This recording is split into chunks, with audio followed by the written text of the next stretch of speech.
Alright guys, good morning, good afternoon, and good evening. We are going to pick up with another stream in Medieval 2 Total War. It's been several months since my last stream and or video, so I do apologize. I'm pretty rusty. I've had to kind of relearn everything as far as setting up streams and whatnot, but yeah, apologies for being away so long. I do plan to hopefully have some time to get an update video out just explaining my absence, but I also apologize for all of the people that were in this tournament that it was such a long wait between this stream and last, because I think they're on to another tournament now, so I do want to kind of tie up loose ends here and make sure that we've got this tournament all finished and squared away. So let's go ahead and jump into it. I wanted to start a little bit early too. I usually start streaming at around 8 p.m. That's what I used to do, but I wanted to start a little bit earlier just because I believe we have like 4 or 5 sets of battles to take a look at today. So I'd rather it be taken care of before like 9 o'clock or 9:30. I don't want it to run too late. So let's go ahead and get into it.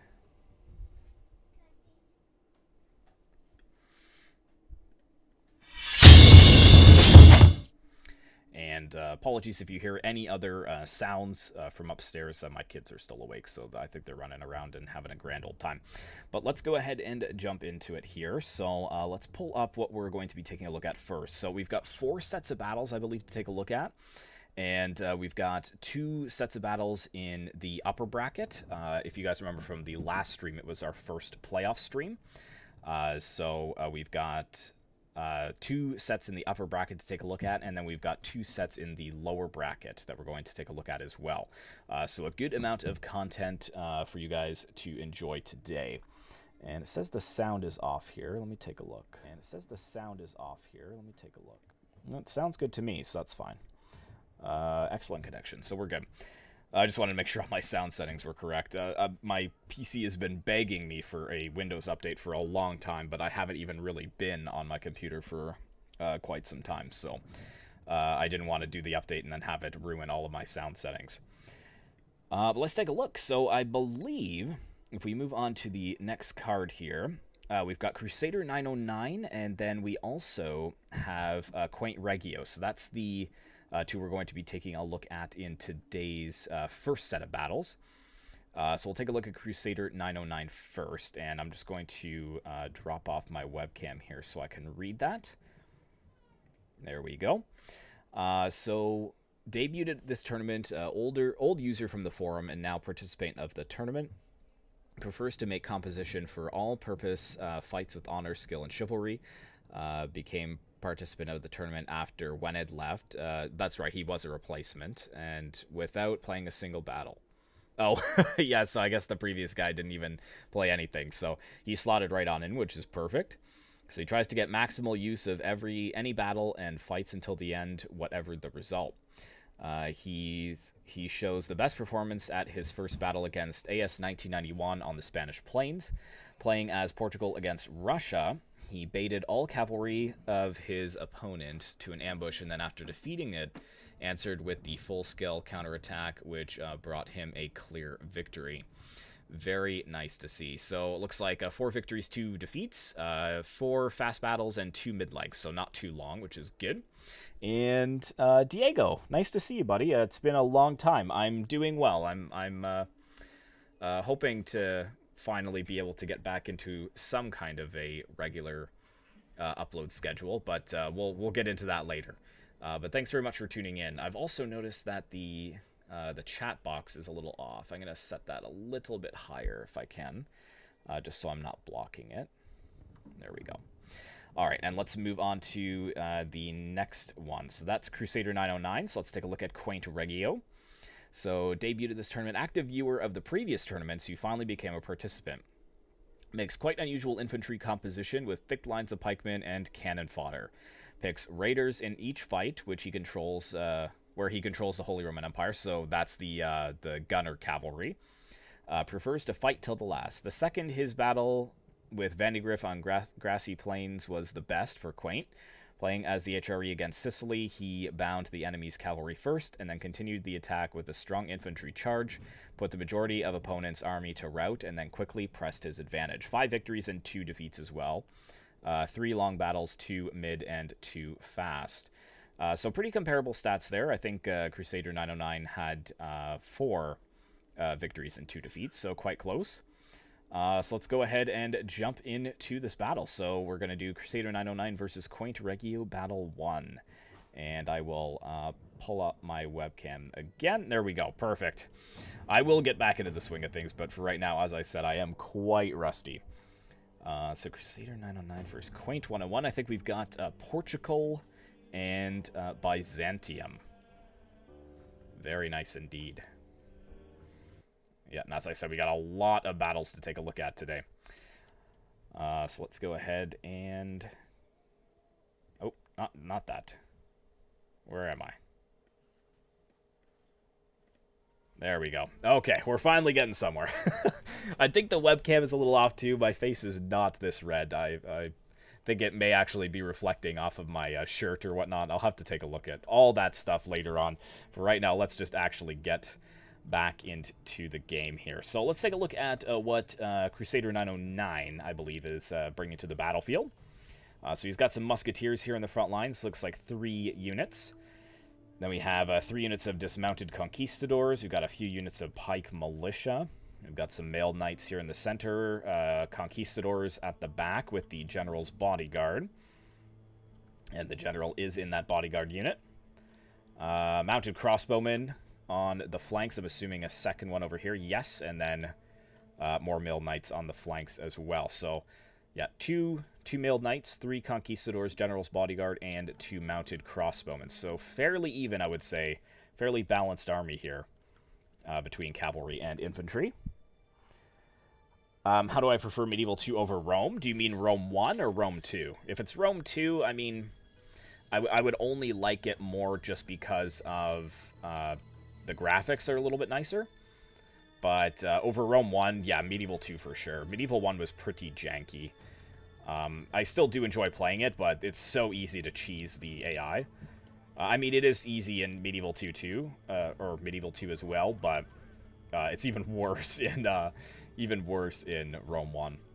When they did their remastered, though, I did enjoy playing the couple streams that I did in Rome 1 remastered. That wasn't too bad. Alright, so let's take a look at Quaint Regio. So yes, he's playing as Byzantium, I believe. So let's see what he's got here. He's got Byzantine Spearmen, followed up by some Cataphractoi on this flank. We've already got some movement over here. I believe that's the Allen Light Cavalry. Oh yes, I forgot about this. Yes, he always has 1 unit of peasants. I think he has a pretty standard build too. Dismounted Latin Con here. Got Varangian Guard. More Cataphractoi. That's a very expensive unit, the Cataphractoi. And the General's Bodyguard is also in a Cataphractoi unit as well. And we've got some movement over on this side already. Okay, so we've already got some of the Allen Light Cavalry hitting into the... What is this? The Mounted Crossbowmen? Yeah, they were already caught out in melee. They should still return from routing, though. They're still very healthy, 45 men in their unit remaining. Looks like we got a nice countercharge here from some mailed knights, which is good to see. The Allen Light Cavalry, I think, still has the edge here if it's a 2v1. We've got to be careful with those conquistadors closing in, though. I'm just going to zoom over to this other side. See that, yes, he was able to repel the Allen Light Cavalry on his left-hand flank, though. So the mounted crossbowmen are still very much alive. The Allen Light Cavalry may actually get charged in the backs here, though. I don't think they were counting for the mailed knights to continue pushing forwards there. Yeah, losing quite a few men in that charge. Slowly moving up with the rest of the infantry, though. And, yes, no missiles over here for Quaint Regio.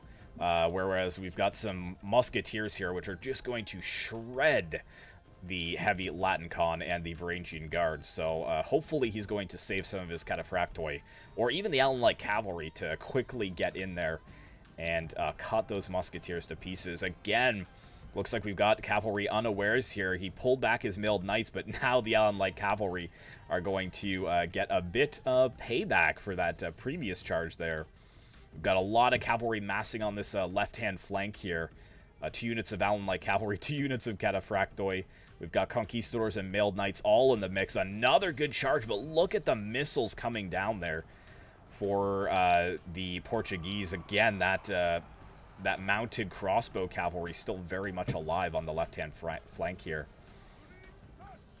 Man, it's been so long since I've actually been able to sit down and play some Total War. This is actually nice. Also, if it does look a little bit different from usual, I decided to turn my shaders off for this stream.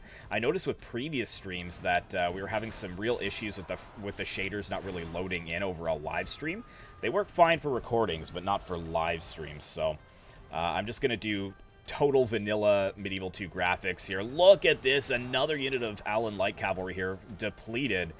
Charging into the backs of this mounted conquistador. General's bodyguard is there, though, to finish them off. Wow, I'm surprised they haven't broken yet. And we've got most of the main line engaged now, although we've got those musketeers in the front line. That's a huge mistake. He needs to pull those back and get those conquistadors and those pike militia into the melee. Over here, looking more in favor of the Byzantines, I would say. We've got Varangian Guard cutting down conquistadors, mounted conquistadors. One of them is actually broken and fighting to the death. The second one breaking here too. This is looking pretty disastrous here for the Portuguese. You can see he's quickly trying to turn his pike militia around, but the Cataphractoi are going to ignore them and continue moving in to, looks like right to the center here, where we've got some of the musketeers fighting in the rear lines. Lord Levin, nice to see you, buddy. How are you doing? I check your channel from time to time, but just like me, we both haven't really been uploading. I know you're very busy with university, though, so hopefully things are going well for you there, sir. But very nice to talk to you again there, buddy. Look at all of the breaking here. Musketeers, again, left on the front lines. They are being shredded right now. Going to battle, like, toe-to-toe with Latincon. Like, now we've got the Musketeers. And look at this. The Pike Militia are facing the wrong way. Oh, no. That is a disaster. I think he's worried about the massive amounts of cavalry in behind enemy lines here. But now they're just being destroyed by the Latincon. Oh, dear. That is not good at all. Yeah, this left flank for the Portuguese was just a disaster. Quaint Regio was able to sneak in a couple of those infantry units, and he really did a lot of damage with them, cutting down the mounted conquistadors. Yeah, not good at all. You can see we've got the general's bodyguard over here in the rear lines, too. He's just fighting his way out of the Allen Light Cavalry, but they're such a quick unit. They should be able to run them down very quickly. Yeah, the Cataphractoi is even following as well. 73% of the Portuguese dead, 52% of the Byzantine Empire. Oh, we've also got the Byzantine Empire general right there. He is engaged in melee. We've got some... what do we got over here? So, oh, he's setting up like a little line of defense, maybe firing into the Byzantine general's bodyguard. If he could get a kill off that, it would definitely help, but I don't think it would save him. Look at this. We've got hammer and anvil strikes, Cataphractoi pinning the conquistadors between them and the Latincon. Yeah, that is rough to see. Very rough to see. Just go over the battle line here. Definitely the Byzantine cavalry has dominated this battlefield. Oh no, yes, so he was actually shot to bits. That is frustrating. Where is he? Where is he that he was in range there?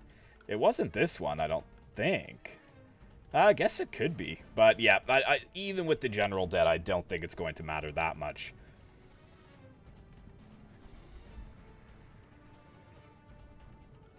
Very good.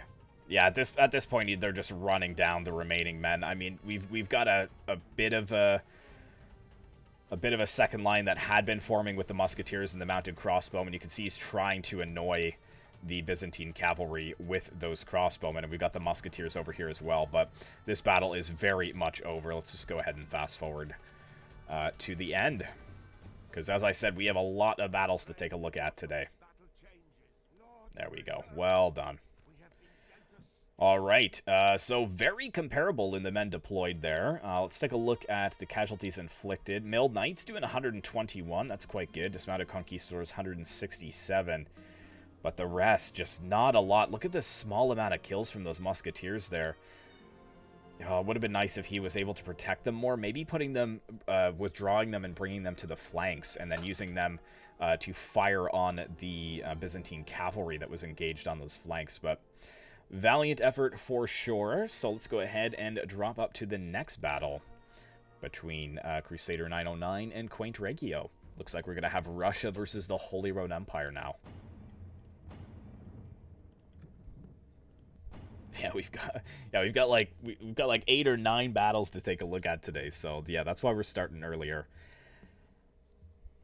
But to those of you guys that tuned in almost right away, like, I really appreciate that. I haven't uploaded anything in like over 4 months, and even just to have 1 or 2 people stopping by immediately, that really really makes me feel good. I appreciate that, and I'm hoping that won't happen again. Okay, so let's take a look here. Man, I'm getting excited. Like I said, it's been so long since I've been able to actually play some Total War here and commentate over some Total War. So we've got Crusader 909 once again. So we've got some Devor cavalry here. Let's just make sure that there's no general in them. We've got some Cossacks. And I'm assuming way over on this other side, the same thing. Yep, Devor cavalry and Cossacks. Very balanced armies for Crusader 909 here. Got some Berdish axemen, some spearmen in the front lines. We've got some Tsar's Guard, and I'm assuming General's Bodyguard. Yes. And we had some more infantry. Where did that go? Way up here. Is this dismounted Devor? Yes. So we got 1, 2, 3, 4 missiles. And then 4 infantry and 2, 4, 6, 7 cavalry, it looks like. Very nice indeed. And again, against the Holy Roman Empire, and if we remember from the player card that we read concerning Quaint Regio, he really utilizes those mounted raiters to very good effect. So we'll see if he's brought them again in this battle. Let's just move a little bit closer here. So he's deployed most of his forces over here in the tree line. So we'll see where the Holy Roman Empire decides to form up. And 18,000 frames. That's actually insane. That's going to be a long battle.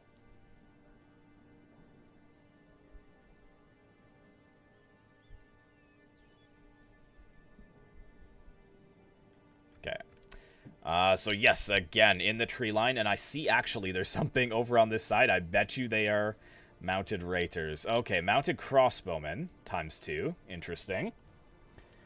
Jacob, nice to see you, buddy. It has been a while. Yes, I do apologize for that. It's been 4 months since my last upload.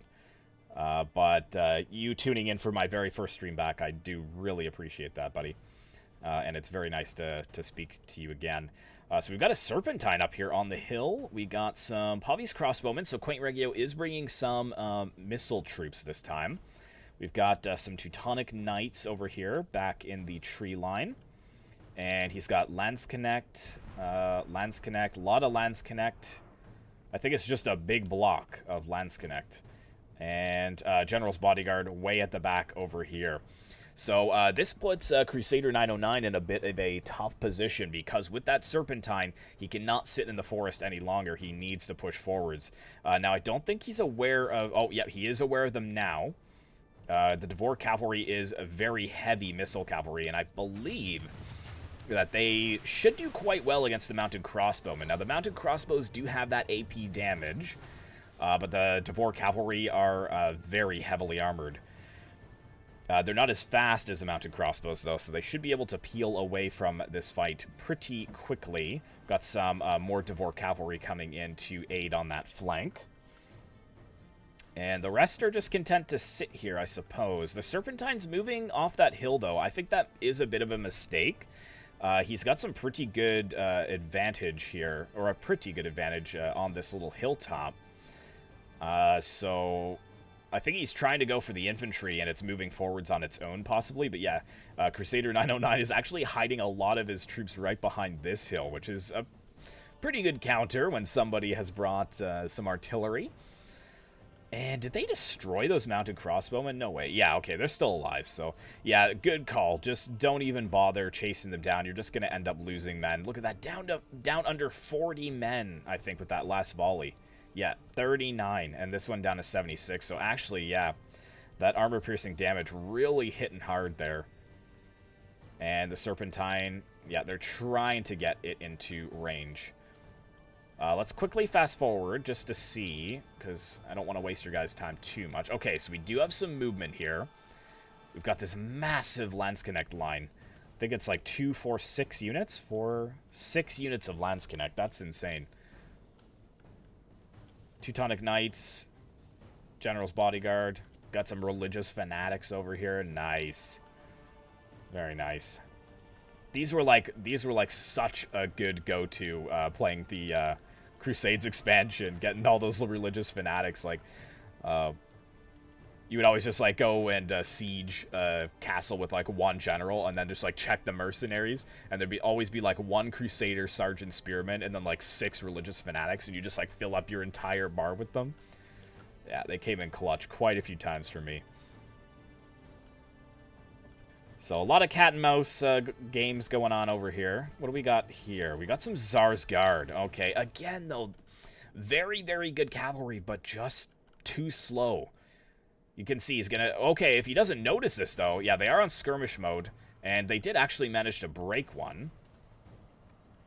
But that's not going to be enough. This unit should actually come back from routing. Yeah, it came back almost immediately.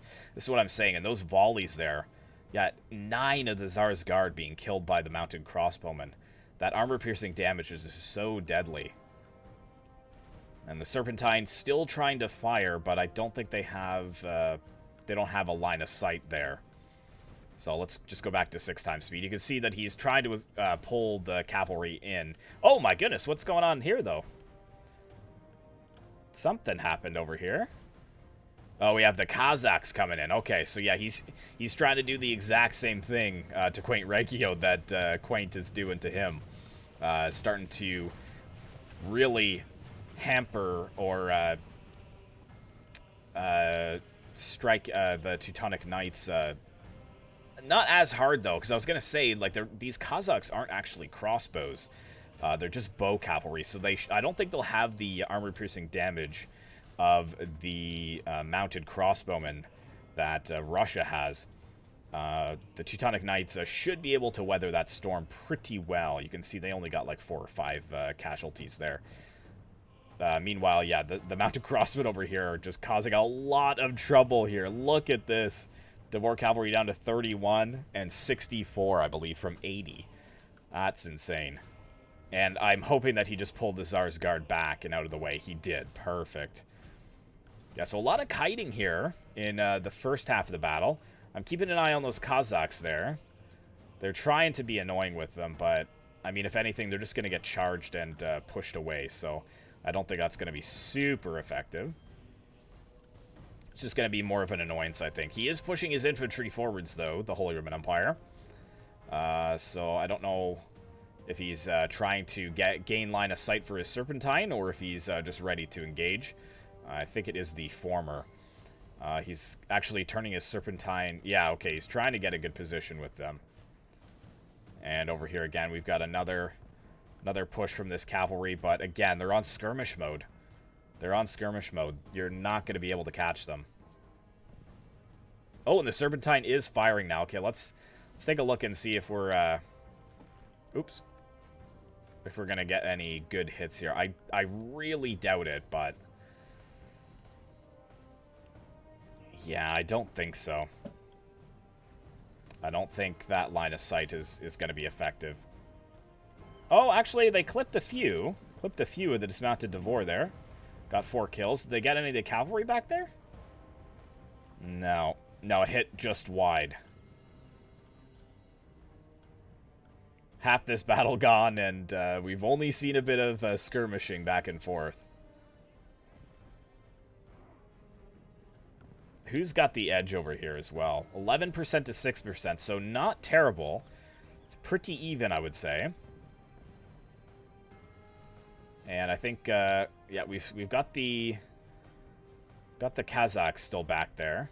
Or did they withdraw? I think they withdrew. Yeah, they pulled back. Okay. Let's just fast forward till we see some real action going on. Are the Kazakhs coming to challenge the mounted crossbows? That could be pretty cost effective, because they should actually have a faster reload time than the mounted crossbows do. I think they take a little bit longer. Teutonic Knights just again scaring them away. Let's bring forwards those Pavi's crossbows. Exactly. There we go. Let's go after the Kazakhs with those crossbows. They might actually get a bit of a charge off on them, though. They're firing at the Serpentine crew. Okay. I don't know if that's going to be very effective.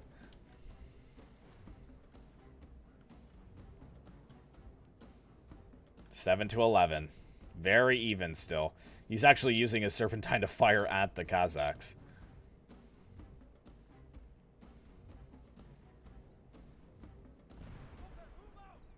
Okay, here we go. Here we go. We're starting to see some movement forward. Again, this kind of puts Holy Roman Empire in a bit of a poor position until he can take that hilltop, though. Form up your pikes, boys. Get those pikes down. There you go. Yeah, Kazakhs are being annoying, though. Got the Teutonic Knights again, pushing them away. Pavi's crossbowmen firing into their rear as they retreat. And one of them did break, but it probably will still return, I'm thinking. We've also got more movement on the other side here.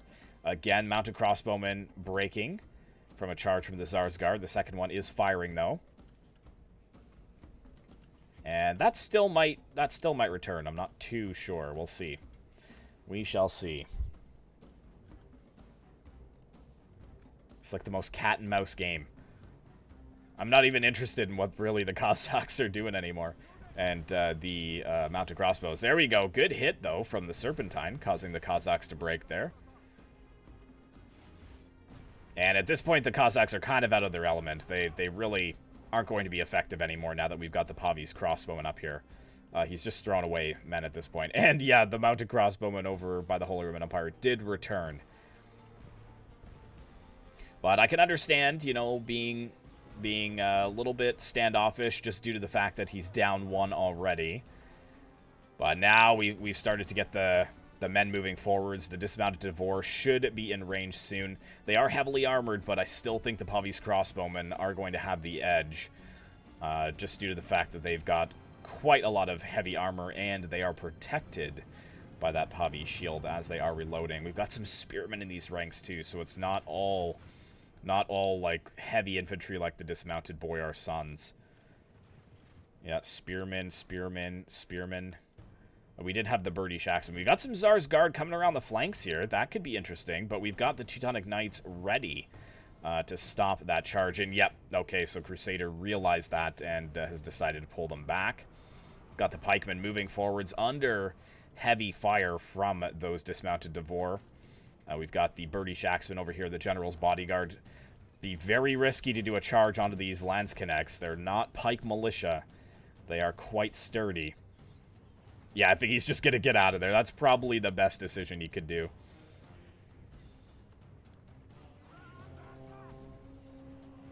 Come on, come on. What are you going to do, British Axemen? Just charge in? Oh, that's a mistake. Oh, what do you do against this many pikemen, though? I kind of understand. Like, it's... Oh, we've got some fighting behind here, too. The Tsar's Guard challenging some Imperial Knights with the religious fanatics and the Teutonic Knights. And, yeah, this unit is getting completely surrounded. Has that pulled most of the cavalry away from this flank, though? It has not. We've got Tsar's Guard over here and the General's Bodyguard fighting the Holy Roman Empire General's Bodyguard. And another unit of Teutonic Knights, which are moving around the flank.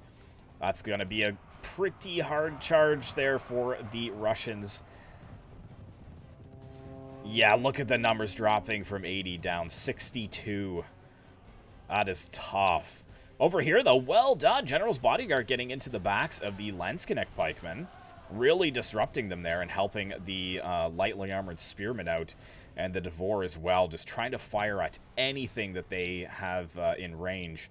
British Axemen holding back 2 units of Lansknecht pikemen, which is impressive, but yeah, the Devore cavalry has disengaged, and this has allowed a massive amount of Holy Roman Empire troops to slip behind enemy lines, and the British Axemen have broken at the sight of their flank now exposed.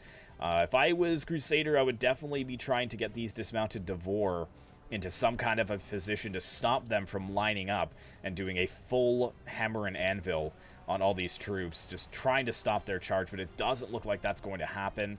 He is trying to chase with the Tsar's Guard, though, but yeah, this is going to be a pretty nasty charge. Downhill as well. Ooh, yeah, that is tough. Devore will definitely take quite a few casualties there. Landsknechts holding in the center. If the Holy Roman Empire can just win on the flanks, then they have secured victory. And it's looking here like it will be a victory for the Holy Roman Empire. 56% allies killed, 49%. So still relatively close. But I just think the superior position of the Holy Roman Empire, these hammer and anvil strikes that are continually happening onto the rear lines of the Russians, it is just over. Some of the Landsknecht pikemen are breaking, but yeah, I think it's just a matter of time. Some of the Devore have broken. We've got some Landsknechts who were fighting the British Axemen initially, coming over to lend a hand. World War I in medieval times? Yeah, kind of, eh? Yeah, they set up their trench lines and then just waited 16 days before the whistle struck, and then they were over top the trenches and finally fighting in open ground. Yeah, pike and shot battles with Medieval 2, I do have to say, are quite fun, though. And in 1212, I've got quite a few really good pike and shot battles on the channel. Nice charge from the Imperial Knights. The Spearmen holding, though. I am impressed with them. There we go. They finally broken. Only when they were completely surrounded, though, and actually some of them have chosen to just fight to the death. That is a pretty decisive victory, I would say. Yeah, 84% to 56%. So, yeah, now the slaughter really begins. Holy Roman Empire infantry even running down some of these dismounted Devore. The religious fanatics. Oh, my goodness. That is awesome. Very, very well done. It was looking pretty close with that initial engagement, but it just, the flanks, the Russian cavalry on the flanks couldn't contain the cavalry of the Holy Roman Empire. Oh, we got the Holy Roman Empire general. Oh, we just saw that in time. The Holy Roman Empire general striking down the Russian general. What a boss. Look at this guy completely surrounded, and he refuses to stop fighting. That is amazing. Just caught that clip at the last second. This guy's gonna have like 50 kills under his belt at the end of this too. Oh, he's getting hit pretty hard. He's getting hit like by two different people, so he's not actually able to strike back. There we go. There we go. Oh my god. Did he kill like all of these on his own? Look at it. He's caused them to break. That is amazing. And he's down to his last guy as well. Just the general. His entire bodyguard was slaughtered. Unbelievable. Well done there. That is awesome. 92% to 56%. So you have the Holy Roman Empire army is still alive. And there we go.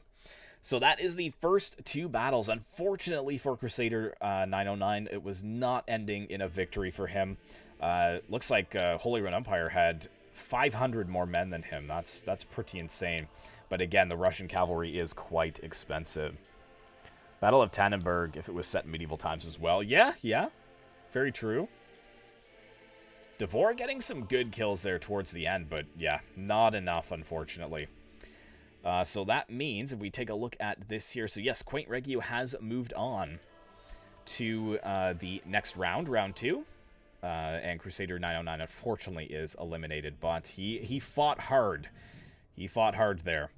Let's go ahead and move on to the next one now. which I believe... who do we have next? Let's take a look. We've got Karamus, and we have Isbad. So let's take a look at their player cards here. Gonna have to get rid of myself, too, so we can see what's going on here. There we go.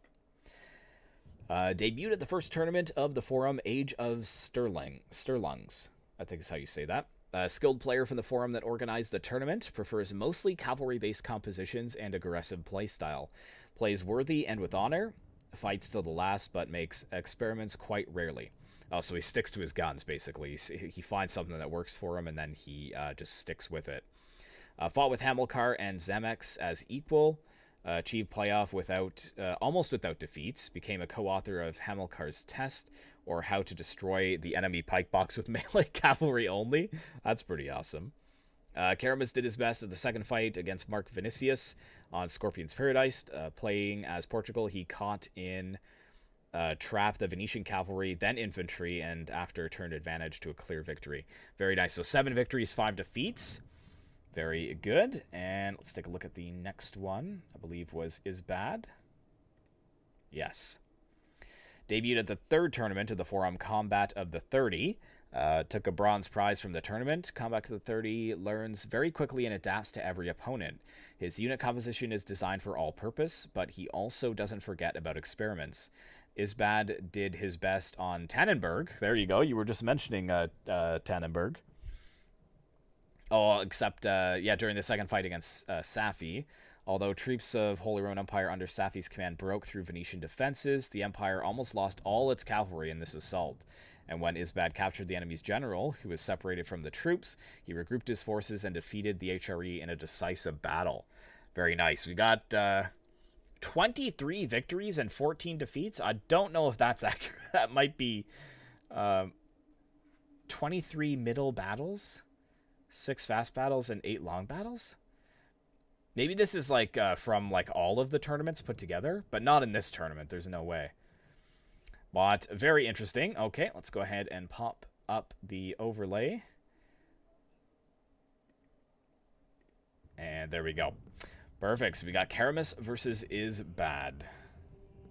And again, this is still in the upper brackets. After these two, then we're going to transition over to the lower brackets and take a look at 2 sets of battles as well.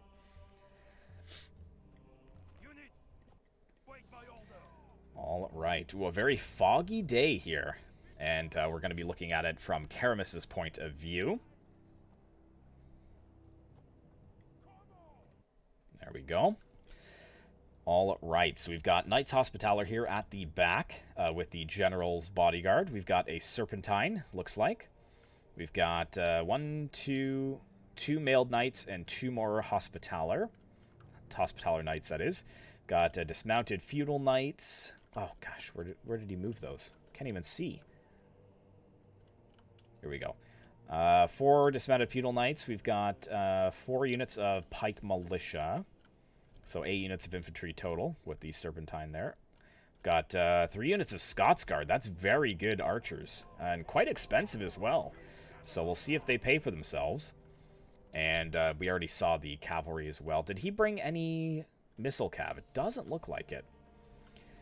All right. This is going to be challenging, too, with the fog. We'll see how Karamus and Isbad deal with this foggy battlefield.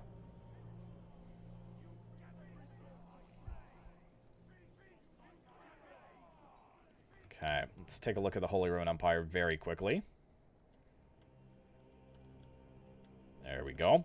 So we've got Mounted Crossbowmen times 3, Teutonic Knights times 2, times 4 actually. We got 2 on the other side.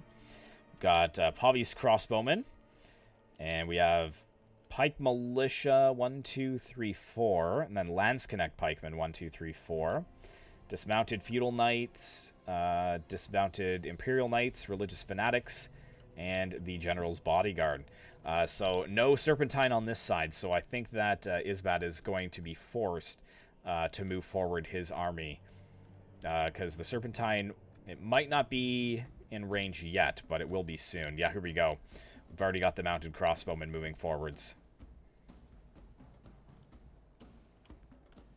That's it. Big pike line here. Only one Pavi's crossbowman as well. France did bring 3 units of the Scots Guard. And not a very long battle. I did hear the shots of the Serpentine, though, so probably is set up and firing. Yes, it is. Let's see where he's firing at. We'll try and follow this in the fog. I can see some flags moving around the flank. That would be the mounted crossbowmen, I believe, of the Holy Roman Empire. Moving to the flank to annoy some of the French. Maybe go after those Knights Hospitaller. Yeah, so it is loaded, but it's not firing at anything. So I'm wondering if maybe they're not quite in range. We've got some Scots Guard moving over to the flank, which is smart. We've got some Mailed Knights and Knights Hospitaller over here. Just getting ready. Yeah, I'd maybe move one more Scots Guard over, though. 3 units of mounted crossbows versus 2 units of archers. That's a little bit more even than 1. I would not do this, though. Yeah, okay, thank you. I thought he was going to push it forwards on its own. 120, so that'd be 240, and then 80 times 3. So that'd actually be even. 240 versus 240. The 2 units of archers versus 3 units of archer cavalry. Hey, Swiss cheese, how you doing, buddy? Yes, I'm back. I'm not dead. Oh, lots of things have happened this year. Yeah, lots of things have happened. Just wasn't able to commit to YouTube at any level, really, or even gaming on any level for the last few months. So, yeah, had to put it on the back burner for a while. But I'm hoping that that's over. Like I said, I would like to put out an update video, but whether or not that'll happen, I'm not exactly sure. But I'm hoping to start at least bringing some content to the channel until I figure out exactly where I am and what I want from the channel in the future. Okay, I saw some flashes. Oh no! Did you get some friendly fire there? 1 French knight killed by his own artillery. Oh no, 2 French knights. Oh, uber unfortunate there. Are they getting any kills, though? No, still 0% to 0%, so they're going to move the Serpentine a little bit closer, it seems. No, like, it was a lot of things. Work, yeah, was one of them, but, so a lot of sicknesses that were going around in my house. My wife was in the hospital early this year. I was in the hospital in July with quite a sickness, and then my youngest son, he was actually airlifted in very serious condition to a hospital, and so we spent like 12 days in hospital with him. So it's just been one thing after another, and then last month when I had kind of planned to come back, we all got COVID. So we were so mentally exhausted this year, at least I was, that I could not even find enjoyment in YouTube or recordings or even playing video games. So I just had to kind of pull the plug for a little while. But yeah, 2022 hasn't really been a great year, but hopefully looking up in the future. But glad to hear from you, buddy. And I do tune in to take a look at your videos. They actually do quite well, Swiss cheese. So congratulations, you're doing quite well. Okay, kind of lackluster charge there from the Teutonic Knights. I mean, they did kill some of the pike militia, which is good, but they kind of hit the Knights Hospitaller, and then, oh, okay. Well, this is good though. They've actually caught a unit of mailed knights off guard, but now they've got to quickly retreat, or else they're going to be surrounded. Wow! That was amazing, though. Turned around and immediately got their lances down on those Knights Hospitaller. That is crazy. Well done, actually, being able to do that. We've got all these units of mounted crossbowmen firing up and over as well onto the Knights Hospitaller. We've got, looks like the pike militia are running over here to quickly get into position. He's going to have to be careful. Oh, no! One of them broke, though. I think the Serpentine got a hold of it, and it's just being shredded by those Scotsguard. But I think, yeah, they're quickly trying to get into position to A, get out of firing range of that Serpentine, and B, to get into melee so that those Scotsguard don't tear them to shreds.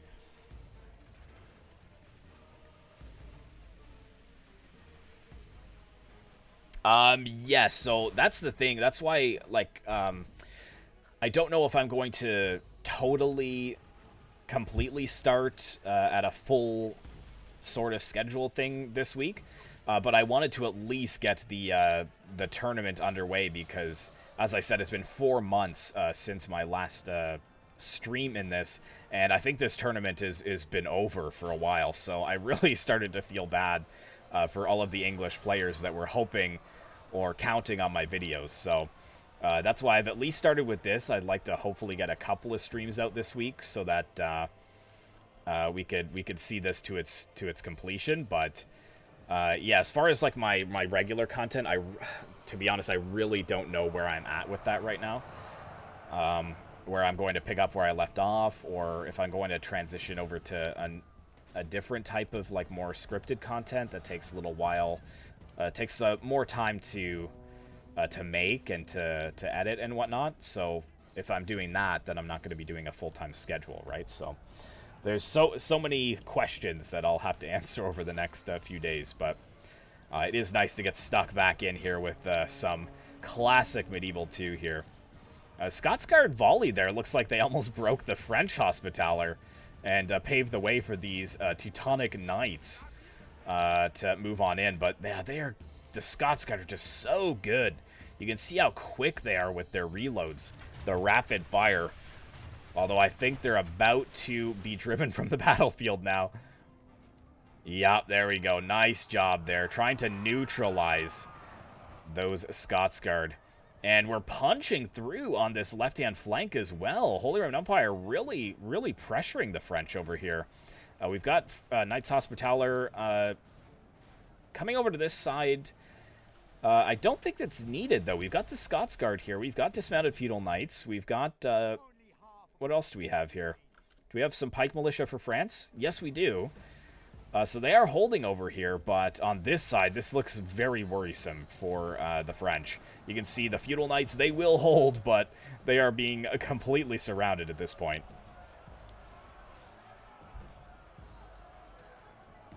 Yeah, and that's what I mean. I think 2022 has been a pretty rough year for a lot of people, so... yeah, it is what it is, right? You do what you can. There we go. So yeah, the Holy Roman Empire was driven away, it looks like, on the right-hand flank here. Looks like some of their units are still regrouping. 68% to 48%, though, of the Holy Roman Empire. So apparently France is actually... I don't know... oh, no, sorry. We were looking at it from France's perspective. My apologies. Yeah, so yeah, the Holy Roman Empire at this point is just muscling through with bodies, as you can see. The French that are retreating are just being slaughtered, and the Feudal Knights are... they're good, as I've said, but they're starting to get a little bit thinned out. It's like one unit holding back like 6 units of pikemen and Imperial Knights. And what have we got behind here? Yeah, so the mounted crossbowmen are actually trying to silence these Scotsguard, which is a good shout. Scotsguard. It'll be interesting since we're looking from the French perspective what the kills of those Scotsguard were. But I'd expect probably all 3 of them got over 100 kills. Look at the death and destruction over here in this cavalry battle. Insane. But yeah, it's all pretty much down to this now. The brave Feudal Knights just holding. And they've broken as well. Is this the general over here? Yes, it is. The French general. The last one to hold. And he's actually fighting to the death, it looks like. Oh, yeah, look at him. What a coward. Although, the Pavie's crossbowmen might actually take him down. They took down his banner carrier. That's too funny. Last one of his army left alive. Look at the Teutonic Knights chasing him down, too. Yeah, you're not going to catch him. He's gone. A very good battle. Well done. Just fast forward during the mop-up phase. Yeah, that was a pretty rough battle for them, for sure. There we go. So, yeah, again, the Holy Roman Empire just deploying so many more troops than the French. Scots Guard, 128, 154, 231. So they definitely did well. Definitely did well. Knights Hospitaller got barely any kills. Serpentine, barely any kills. Yeah, that's unfortunate. Good battle, though. Yeah, so Karamus down 1, Isbad is up 1. Let's go ahead and take a look at the next one here. We've got Hungary versus the Holy Roman Empire again. So Isbad's just sticking with what he knows. All right. Okay. Yeah, so hopefully all of you guys are doing well. Hey, Crixus, what's going on, buddy? What is going on? Long time no talk. All right. Yeah, hopefully you guys had a good summer. Hopefully things weren't as bad for you and that you were able to enjoy. I don't know in your countries if lockdowns are a lot less, but this was the first summer in a few years for Canadians that the lockdowns were quite a lot less. So we were able to actually go camping a couple times, which is great with the family. But we've got Karamus, or Karamus, I don't know how you pronounce it, but playing as Hungary. Love my Hungarians.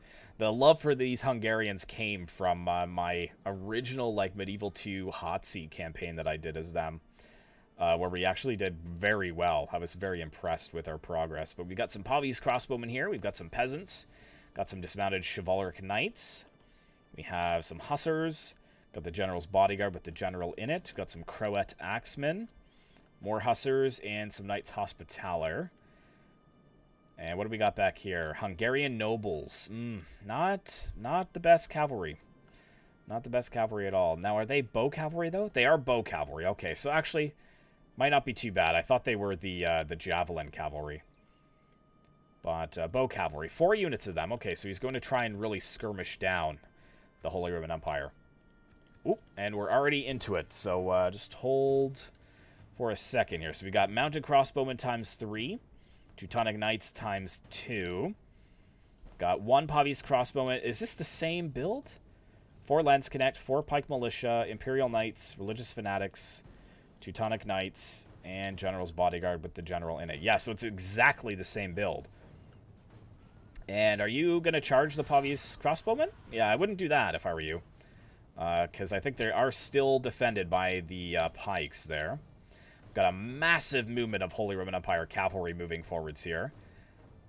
So if he can catch all 4 of those units, then Hungary is pretty much done. It would just be GG at that point. I think he's really pursuing with 1 of the mounted crossbows, but yeah, look at the Hungarian nobles. They've already taken quite a bit of damage.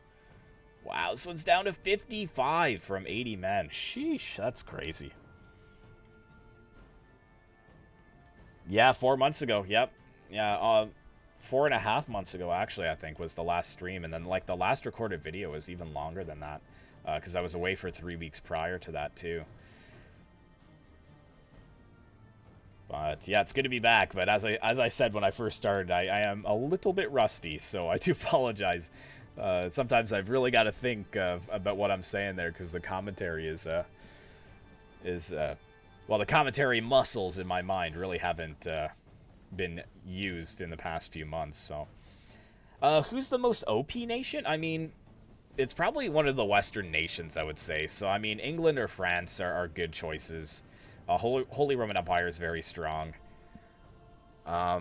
Like, in the East, like, Eastern versus Western factions in Medieval 2, I've just always found that the Western factions better. And it's just because their infantry is so much more heavily armored. A lot of the Eastern factions, their infantry is kind of trash. Like Turkey, you've got like the urban infantry, which is like basically just like a sergeant spearman unit, and that's like one of their like tier 2 units. And then they have like their tabaderia. Is that Turks or Egypt? Maybe it's Egypt that has the tabaderia. But anyways, they've got like these units of heavy infantry, but they're two-handed infantry units. And they just get destroyed by, like, a sword and shield infantry unit, just like the feudal knights. So yeah, the eastern factions really weren't that good. They do have good cavalry, but they're just very expensive, and you need infantry, good infantry, to support your cavalry, right? So, got a huge charge over here from a lot of hussars. It looks like mounted crossbowmen have pulled back. The Teutonic Knights have engaged. And we've got the line actually forming here. We've got all of the Hungarian infantry charging in, trying to disrupt this pike line before it does indeed form.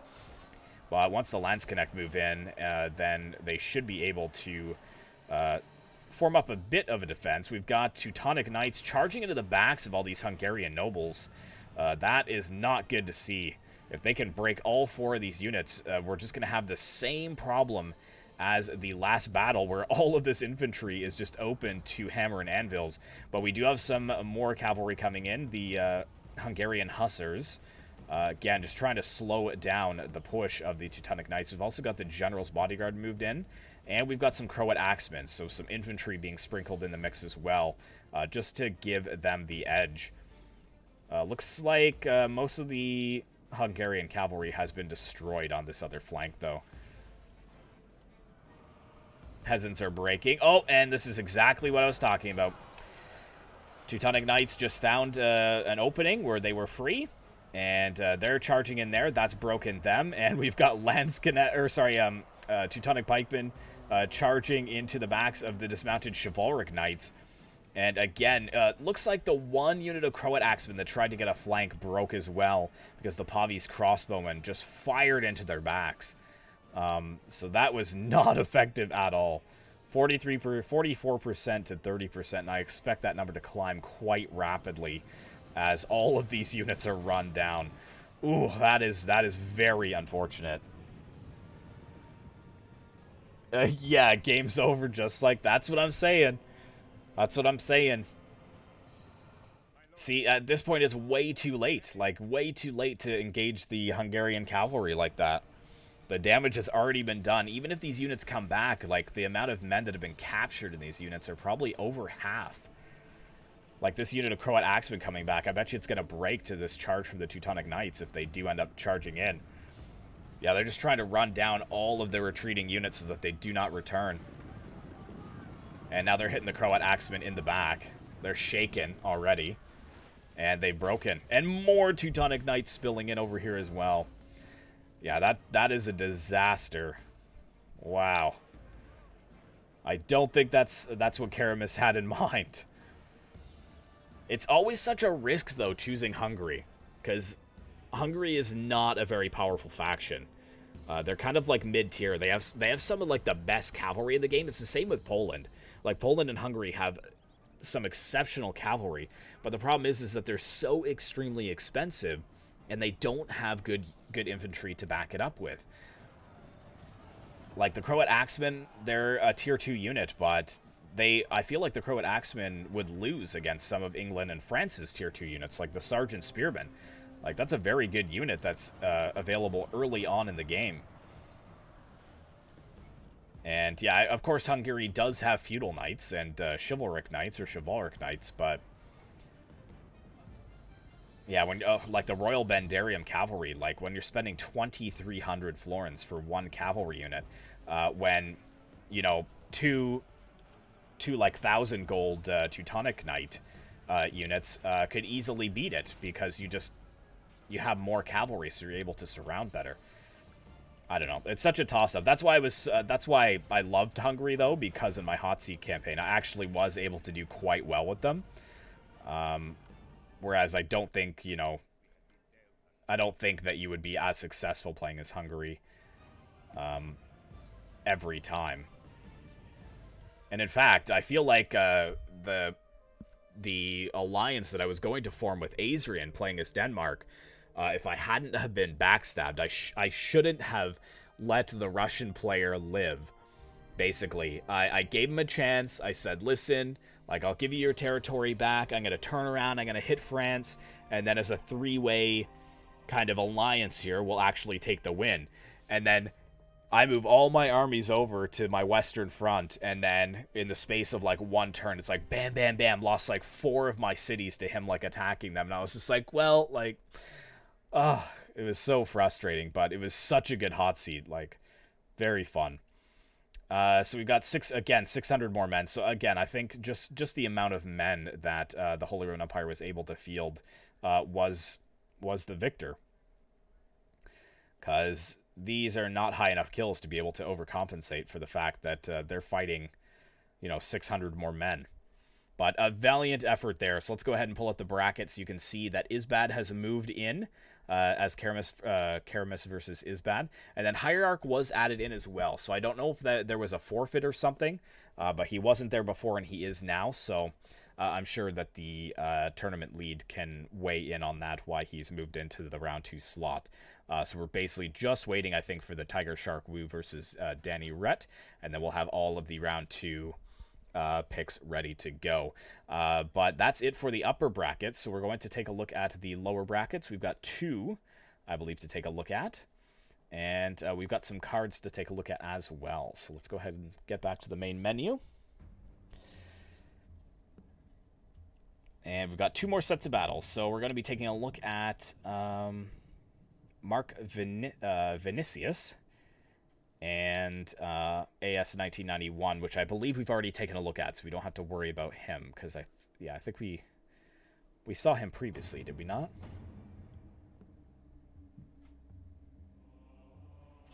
Maybe. If it sounds familiar later, then we can just skip it, but let's go ahead and get rid of the webcam here. So Mark Vinicius. So player usually picks large amounts of infantry, and although he did not play well during his first fight, he learns quite fast and well, picks unusual and cool looking units quite often, even if these units are weak or even broken. He fights worthy and to the last, tries to follow the rules of the tournament, and for some reason never turns off skirmish mode, so his archers easily run a marathon through the whole map. That is funny. His play of the game is the battle against Power Tusci in Lombardy. Playing as Denmark, he outflanked main forces of Milan with just 1 cavalry unit and put to rout a colossal amount of enemies, turning the difference in losses from 15% Danish decrease to 12% of increase. That's crazy. And very even. 3 victories and 3 defeats there. And AS 1991. Have we looked at him? We might not, so let's go ahead and read. Previously played Rome Total War, but learns everything quickly. Plays worthy and with honor. Specialist on artillery, sallying forth, exchanges, and hit-and-run tactics. His compositions aren't always efficient, but almost always really spectacular. For some reason, ordnance under his control are really dangerous. Oh, interesting. So he did his best on Combat of the 30 during the second combat with Hermaeus Mora in group stage. Playing as Russia, he quickly eliminated the enemy's general and made an efficient exchange with, claiming all of the opponent's cavalry and almost all missile troops. Then he made a comeback with returning double disadvantages from the enemy and won the endgame in 1 decisive charge. 6 victories and 10 defeats, though, for him. So he's a little bit behind, but he is in the playoffs. So well done there. So let's go ahead and get to the first battle.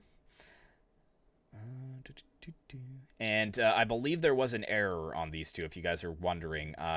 Crusader 909 is actually Mark Vinicius. So it's just a little typo there. So the tournament lead just wanted me to make you guys aware of that. But Mark Vinicius versus AS 1991. We've got Denmark versus the Aztecs. Very interesting. Very interesting matchup there.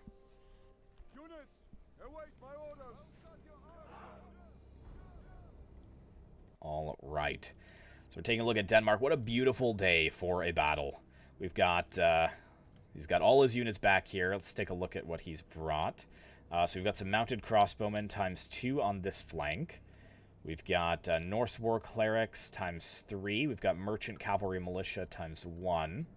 We've got a peasant unit with the general in it, so I really hope he doesn't charge that in first. We've got dismounted chivalric knights ×3. We've got Norse Axemen ×3 and Dismounted Huskarls ×2. Yeah, Denmark is one of those mid-tier factions. They do have some very good heavy infantry, but they really lack in the cavalry department, which we've talked about multiple times in previous streams. Yeah, just don't really cut it against some of the heavily armored Western cavalry. But their infantry is quite good. Oh, and he's got some peasant archers here. And did he bring... He didn't bring any of the Norse archers. Okay. But he's got 4 archers at least, which is good. And yeah, going up against the Aztecs, and that's actually interesting because I don't think the Aztecs have any cavalry. So for once, Denmark actually has a cavalry advantage. Never thought I'd say that. Yeah, I don't think they have any access to cavalry. Like, it's been a long time, but yeah, it's all infantry, right? Yeah, okay. He's got some nice a nice hill here though. So he's got Aztec archers here in the front lines. We've got, let's zoom in and take a look at these guys. Eagle warriors, Aztec spearmen, more eagle warriors. We've got the, oh gosh, Chauchikwe, I think. Jaguar warriors, eagle warriors, coyote priests. These guys are pretty awesome. Aztec spearmen.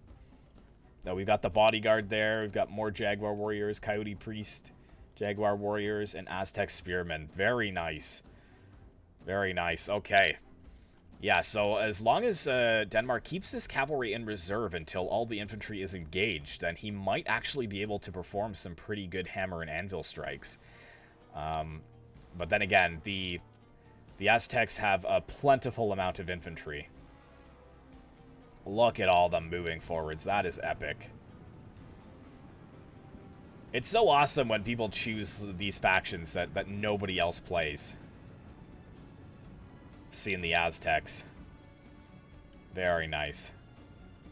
This kind of reminds me of my Lucium Total War streams in South America. The South America update when we were playing as Argentina, I believe. When we would just come up against these armies all the time, I would just line up my musketeer line and just blast into them. But no musketeers for Denmark here, so he's gonna have to play this carefully because I think the Aztec archers are probably a bit better than the peasant archers, I would imagine. And the infantry for the Aztecs is much more numerous than Denmark's. So as I said, it's all gonna come down to how he utilizes this cavalry and whether or not he uses it effectively.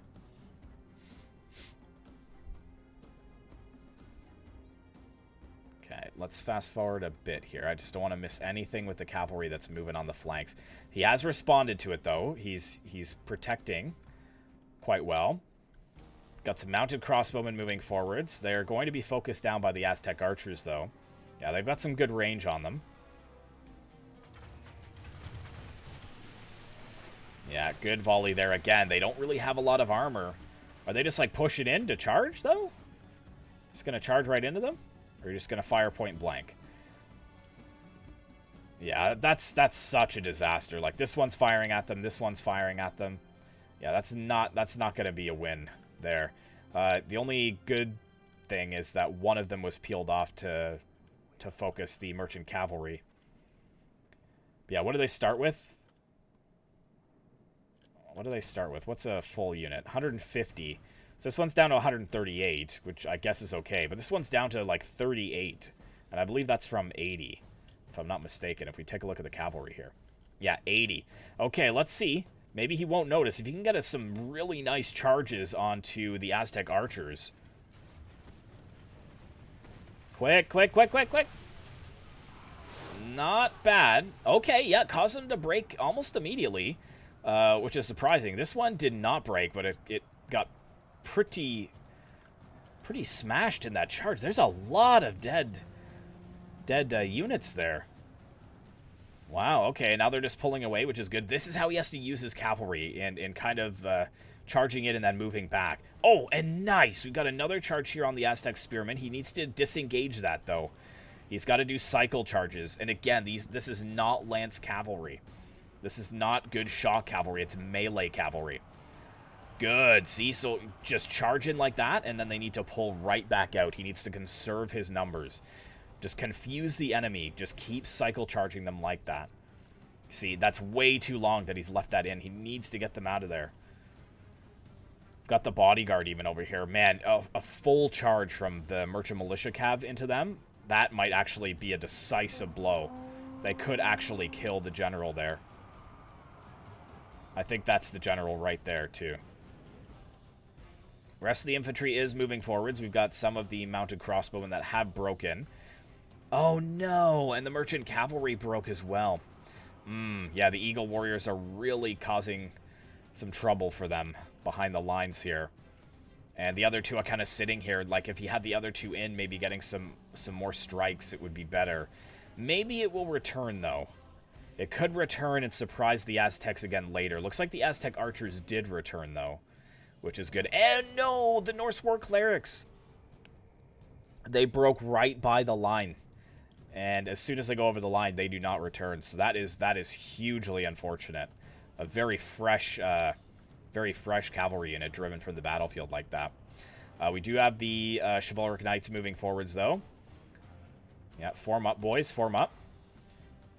11% to 14%, so this is very even. The Aztec player is doing quite well here. AS 1991. Especially considering he was surrounded by cavalry. And we can't have Denmark sitting here like this. Vinicius, he needs to move forwards because his heavy infantry is being shot up by the Aztec archers. There we go, though. Let's see. Let's put the Eagle Warriors toe-to-toe with the Chivalric Knights and see who comes out on top. We've also got the Coyote Priests actually charging in there. Okay.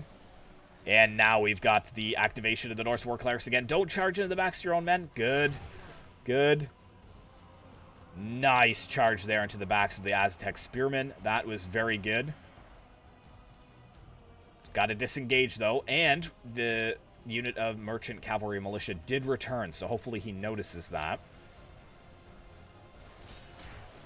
Denmark infantry carving their way through. Peasant archers really putting down the missile fire there.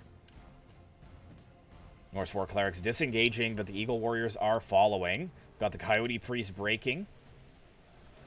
Come on, get your cavalry out of there, man.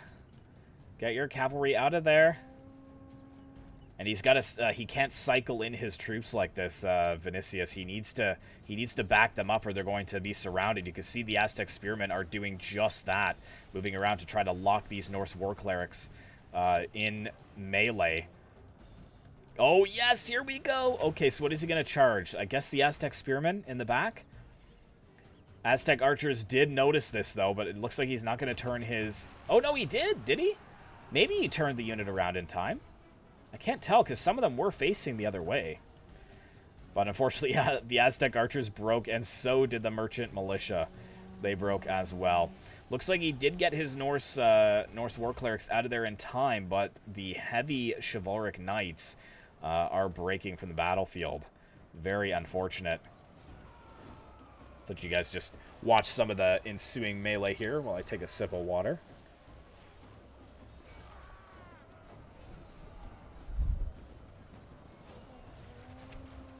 And yeah, it's not looking good. 36% to 39%, so it's still very even, but the balance of power is not in favor of Denmark right now.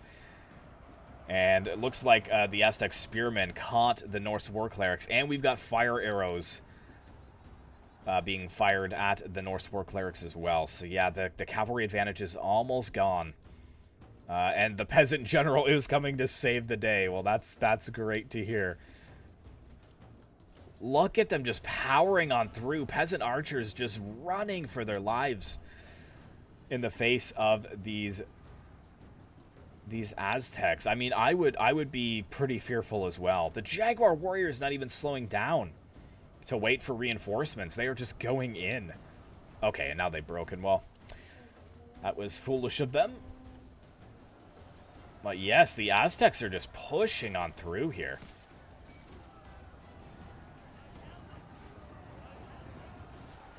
Well done. Well done, Aztecs. Very even on the kill count, though. But the Aztecs must have a lot more men, given the fact they didn't have any cavalry. We've got a unit of Aztec Spearmen way behind enemy lines here. Got the Norse War Clerics. Actually, two separate units still here, which is good. And looks like all the peasant archers did return. He's got to be careful with his general, though. I'm pretty worried as soon as that general dies, he is probably he's probably out. We've got two separate sides of fighting here. So we've got some of the heavy infantry with the Eagle Warriors over here on this side. They're just kind of mopping up. But we've got a huge amount of Denmark infantry over here in this main battle line. And we've also got the cavalry really trying to get around. You can see that the Aztec spearmen broke there. So if they can get around and start breaking these Aztec archers and then maybe get a hammer and anvil before this infantry is destroyed, there could still be hope. 58% to 62%. Come on, get a good charge on those archers, man. Yeah, no worries, Swiss Cheese. Thanks for tuning in. I do appreciate it, especially after all this time. Like I said earlier, anybody who tuned in to like the first stream back after no content for 4 months, like I'm really appreciative. I didn't expect anybody to show up today. And yeah, hope you're doing well in school, and hopefully you have a good day tomorrow. Good charge on those Aztec archers, though. They're not breaking, though, and the second Aztec archer unit is going to surround them. Oh, he's pulling his cavalry through, though. That could cause a bit of disruption for the Aztecs. The second one is kind of running around as well. Really? Where is he in the mix here?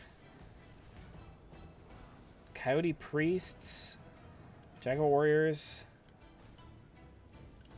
He must have been in there. Okay, this is not looking good for the Aztecs then. Eagle Warriors. Oh, no, that's not the bodyguard. I thought it was, but... Oh my goodness, look at all of the Aztecs breaking. Oh dear, here's the bodyguard. Wow, no way did he turn that around. As soon as the general was slain, the Aztecs completely lost their will to fight. That is very clutch. Wow, I cannot believe that he did that. Whew. Insane. I wonder if that pull through with the cavalry actually ended up getting the Aztec general there. Or if he was just cut down by one of the chivalric knights, but...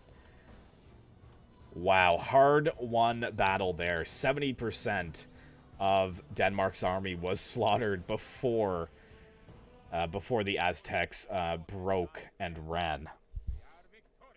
That is crazy. Wow. I bet you he's wiping the sweat off his brow now. Yeah, 500 more men than Denmark. And again, yeah, losing that very healthy cavalry unit early on, that is unfortunate. Peasants didn't see battle. That makes sense because that was the general. Peasant archers, 122. Chivalric knights, 116. Norse axemen, 117. But yeah, a lot of the kills came from the cavalry. So 173, 164, 133. And some Huskarls with over 100 kills as well. Very nice. So a good win there. So let's go ahead to battle number 2 between them. And again, not Crusader 909. It would be Mark Vinicius. But AS 1991 going with Aztecs again. Okay. Very interesting. So going to try and redeem himself. Maybe protect his general a little better. If his general hadn't been slain, I do think the Aztecs would have won that. So... he could be going for like same type of strategy type thing. But here we go. Here is Milan, my favorite Italian faction. Got Genoese crossbowmen here, very powerful. Got dismounted feudal knights here. Dismounted broken lances even as well, very nice. And for cavalry, we've got broken lances, mailed knights. Got some mounted crossbowmen there, and again, the peasants with his general's bodyguard. I guess he's not too confident putting him in like a cavalry unit in case he would lose it, which makes sense. We've also got some mailed knight and broken lances up on the hilltop here too. So yeah, good. Make sure you have some good cavalry. And he's got quite a bit of good infantry here as well. I think what a lot of people underestimate, though, is the power of Medieval 2's Italian factions' cheap infantry. Like their spear militia and their sergeant spearmen are much better than like England's or France's or the Holy Roman Empire's. They've got like bonuses to their cheap infantry. So he could have even brought like 2 units of spear militia just to help the cavalry on the flanks, and I think they would have done quite well. But this is a little bit of a longer battle, so I guess maybe AS 1991 won't be as eager to move forwards with his army. In fact, he'll probably, I mean, he doesn't really have that much good terrain, but maybe he'll try to deploy up on this hilltop over here. It is a risk, though, because he should know that there would be some cavalry here that could burst out of the trees at any given moment.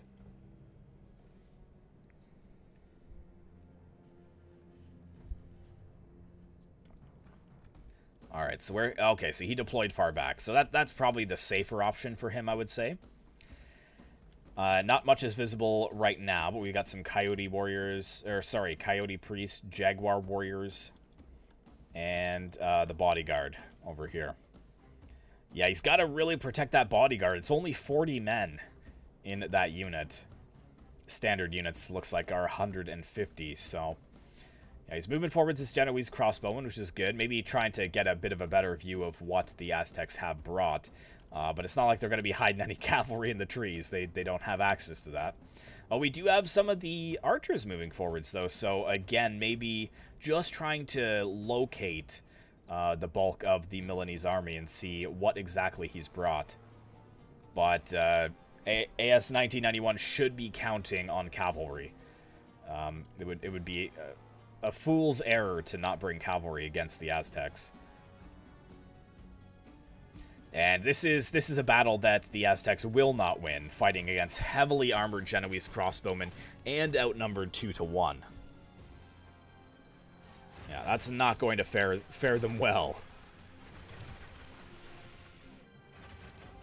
Quickly down to 120 men, and they haven't lost... Okay, they're starting to lose some. Here we go. Okay, more Aztec archers moving forwards. We got 3 of them. But at this point, I would probably just move 2 more of my Genoese crossbowmen forwards. And just keep this skirmish battle going, because he definitely has the advantage. Where are your other ones? Yeah, bring them down. Bring them down here. Yeah, 117 and 120. And this first unit's down to 98. And already down 149 and 141 over here. Yeah, is he just throwing his units away? What's he doing here? He decided he didn't want to bring archers to the battle? Oh, yeah, mounted crossbowmen too, yeah.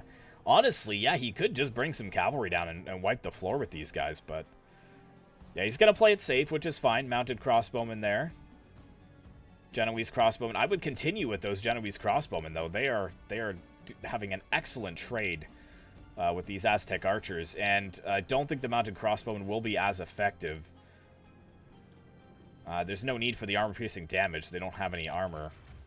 And now they outnumber the mounted crossbowmen. Let's go ahead and fast forward, though.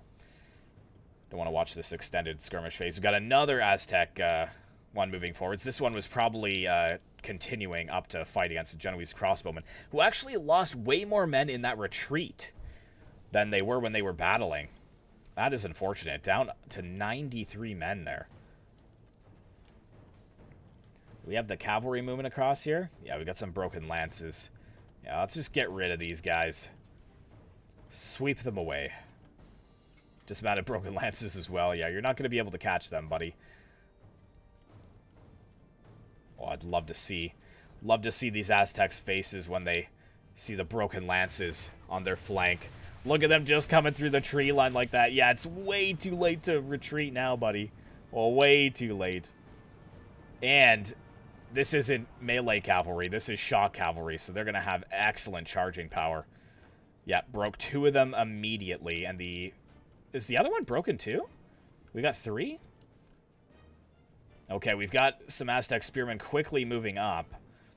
The broken lances probably should disengage at this point, but he wants to push his advantage here and get rid of the other one as well. He needs to follow this up with some infantry, though. The broken lances dismounted would be very good and effective against the Aztec spears here. Yeah, 3% versus 11%. So, yeah, very good trade-off for Milan so far. And AS 1991 is kind of just filtering his units in one by one. I'm very nervous for him if that's the tactic he's going to stay with. How quick the mounted crossbow in R2, quickly following and firing into the backs of these Aztec spearmen as they retreat to the Aztec lines. Yeah, I wonder why he put his missiles forwards like that so early on. The broken lances are actually just coming forth. They're not even slowing down. Or, oh no, sorry, that's the mounted crossbows. Okay, I was shocked that he was just going to bring them forwards. But yeah, he has disengaged his broken lances for now. Still 3 to 11%. Now he's being very careful, Vinicius. He doesn't want to push his advantage too hard, because now we know that there are units here of infantry that will be supporting his archers. So he's just getting himself set, getting all his units off the slopes, and then he should be in a pretty good position to charge. Got the Aztec archers moving forwards once again. Pavi's crossbows are in range, though. We've got some mailed knights moving forwards now, so they want a bit of blood. They want to get their swords wet. Maybe also covering the infantry's advance, which is very smart, actually. And the Aztecs have broken again. Oh, dear. Oh dear, this is not going as well as the first battle for the Aztecs. Okay, there we go. So there's the Aztec spearmen. So we've met the lines. We've met the lines there. We've got some arrow warriors. Oh, these guys are very good. Yeah, look at the huge javelins that they throw. Yeah, they're going to Shrek those mailed knights. Although it looks like the mailed knights are just going to go for it. Lances were not down, though, which is unfortunate. Didn't get a good charge there. And now we've got the feudal knights moving in as well. And very, very cohesive there. Pulling back the mailed knights as the feudal knights charge. And that actually stopped their volley there. That's awesome. We've got more feudal knights charging into the Aztec spearmen who are shaken. We've got a huge charge here from the broken lances and dismounted broken lances. But they have been pushed away, it looks like. Oh, dear. Yes, that is not good. Yeah, it looks like we do have the dismounted feudal knights on his right flank here, actually doing a tactical withdrawal in the face of all of their brothers there on the left-hand flank just breaking. This unit is still with us. I don't know if this one will return. Yes, it did. Okay. All right. So we'll regroup here and see how things go, but 13% to 23%. It still is relatively even, but we've got feudal knights breaking. We've got the dismounted broken lances breaking as well. Why are they breaking so quickly? This is a disaster. Oh my goodness. And the Aztecs are not slowing down either. They are moving on in. Wow. Come on, Milan. Regroup here. Regroup your men. Feudal Knights, 92 men breaking. That's kind of insane. We've got more units coming forward, so it looks like we have an all-out charge here from the Aztecs. There we go. Milan actually charging in as well. Good counter charge there. And it looks like the battle lines have formed, and now the Aztecs are the ones retreating. Jaguar warriors and Aztec spearmen retreating. I think the Pavi's crossbowmen are really starting to cause them some trouble. We've got a unit of Jaguar warriors on this flank, though, but the mailed knights are going to press their advantage by crashing into the flanks of the Aztecs and causing them to break. There's plenty of time, although we've got a second wave here of Aztec spearmen that are moving forwards. What do we got over here? Aztec archers Oof, yeah, okay, so now it looks very, very much in Milan's favor, although we do have some breaking again in the center from Milan. Huge charge there, though, from the broken lances. That was very good.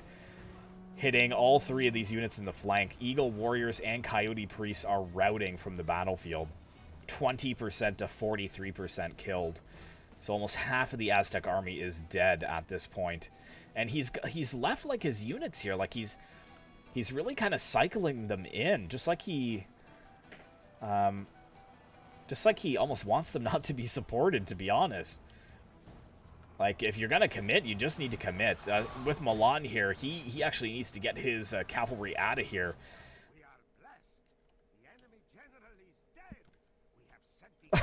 Oh no, where was he again? Oh, the bodyguard. Yeah, he's like right in the center here. Okay, but the Aztecs aren't completely routing this time, I guess, which is good. But yeah, Milan is definitely rallied here.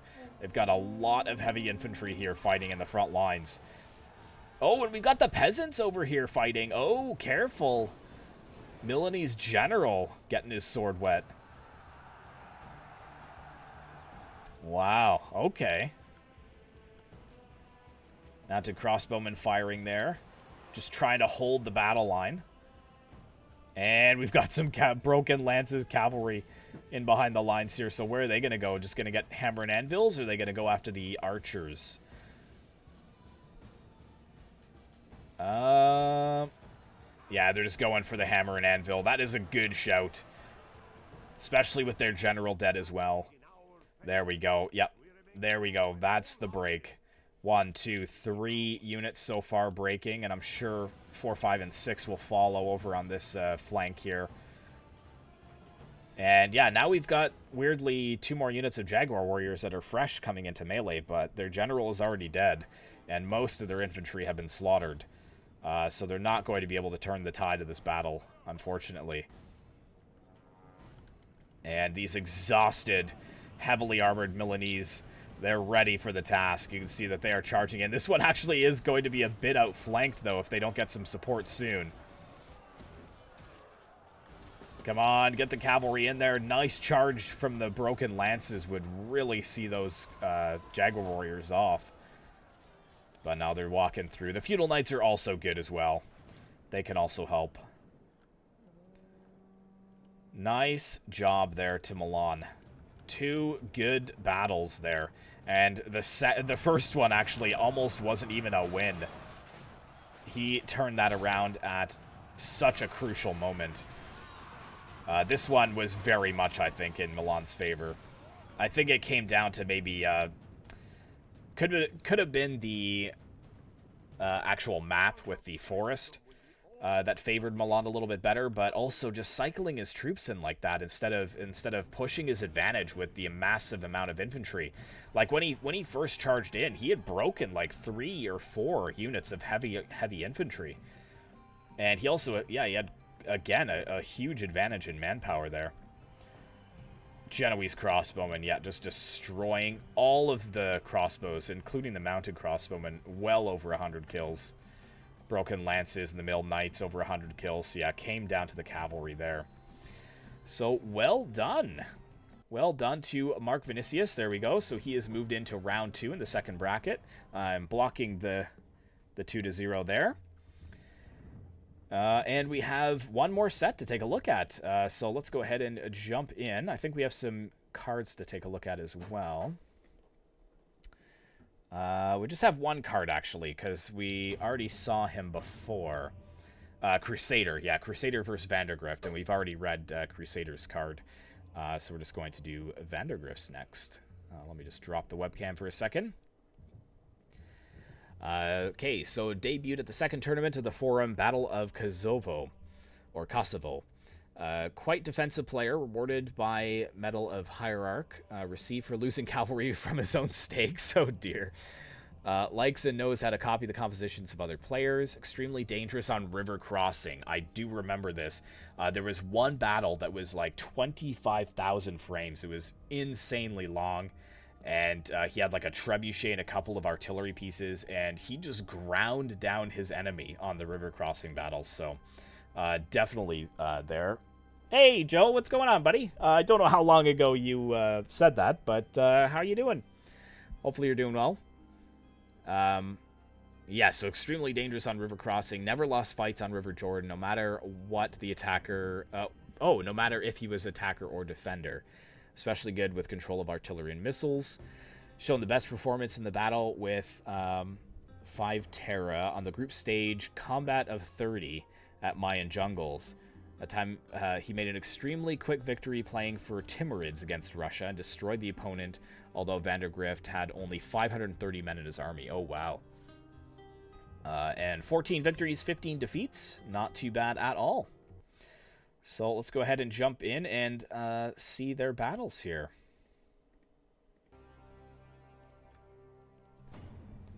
Ah, yeah, okay, you are still here. Oh, good. Yeah, thanks, man. I'm finally hoping to be somewhat back, which is good. And I wanted to really try and start out with this tournament because it's been 4 months and all the English players have been waiting very patiently for me to cover the playoffs of this tournament. So I'm going to be trying to hit these a little bit more, and then I'm still unsure, like, as far as the channel future, like what I'm going to be doing. But yeah, thanks for tuning in, buddy. I appreciate it. Just easing back into it. All right, so, oops, let me take a look there. So we've got Crusader playing as Spain, and then Vandergrift as the Holy Roman Empire. Nice open terrain here. Got mounted crossbowmen on either side, it looks like. Oh, is he deploying up on the hilltop? Looks like he may be. He's got his Tertio pikemen up on the hill. A couple of units, so he's probably going to do double lines, I'm assuming. We've got some musketeers, which is very nice. Conquistadors. Dismounted conquistadors. We've got a basilisk. And the general's bodyguard as well, with the general in it. Not a long battle as well. 8,500 frames. But yeah, Vandergrift, the opposing player, as it said in his card, is very defensive. So we will see how things go. I don't know if he'll be able to be defensive unless he's brought more artillery than Crusader has. Because the Basilisk firing on his units will just force him to move forwards.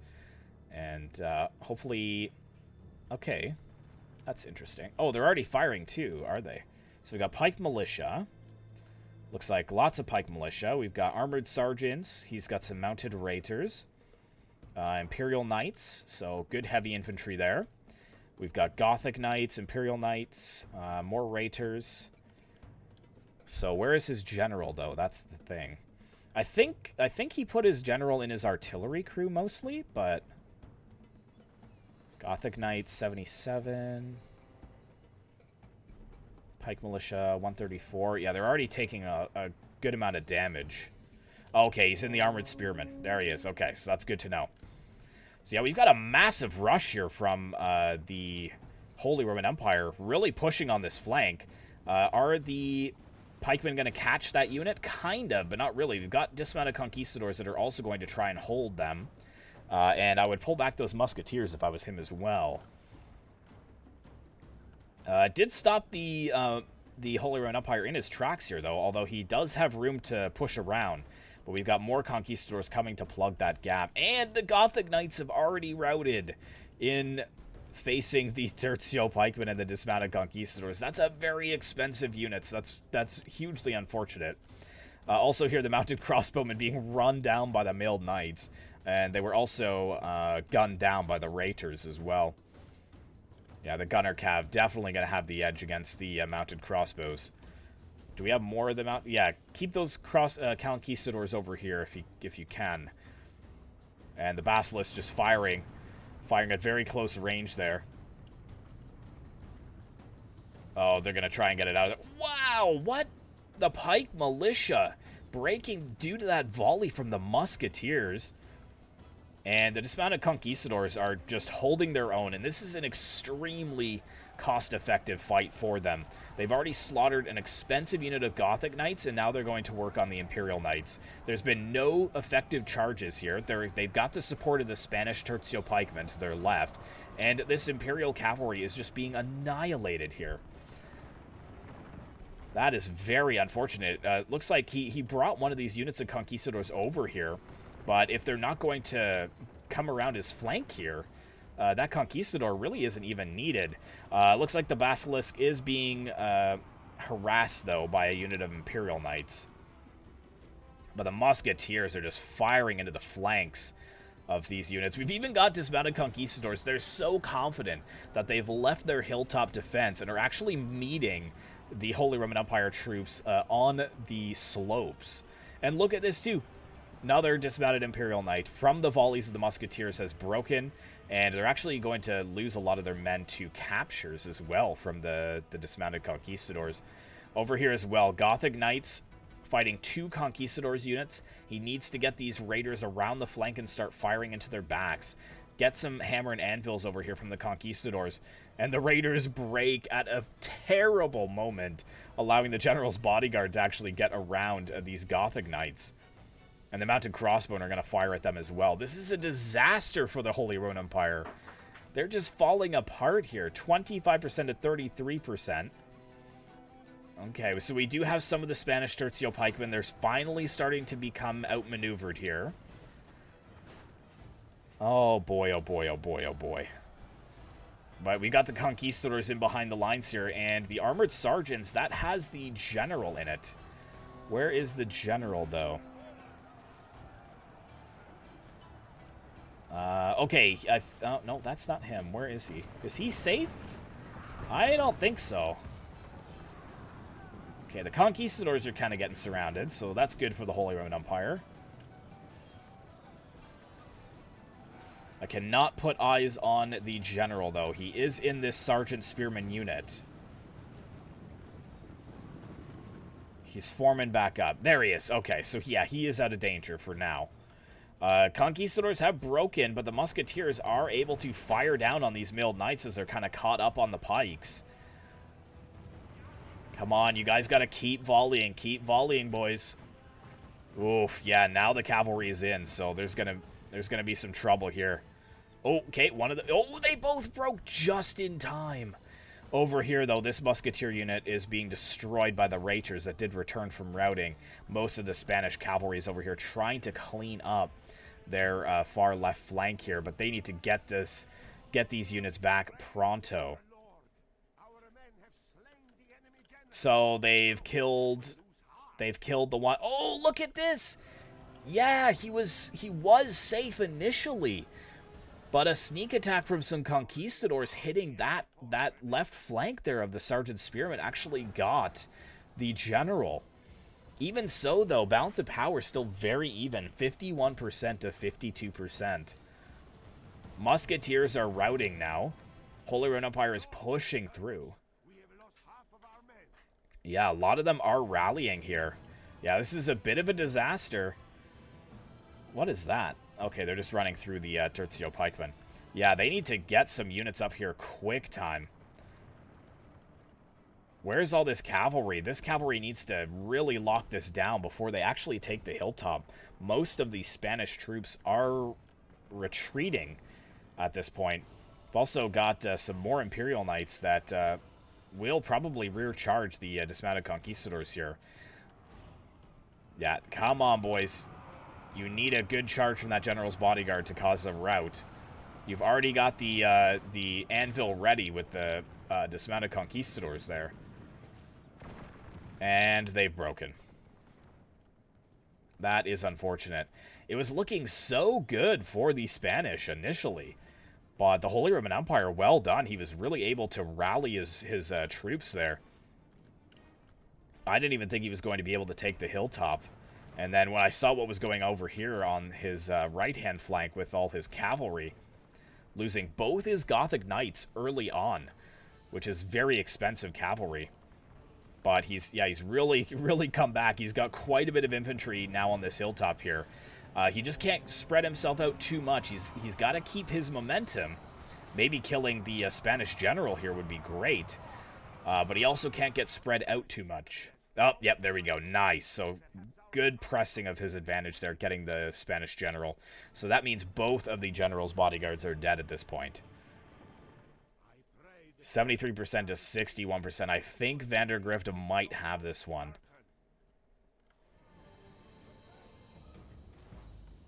There's still a good amount of battle left, though.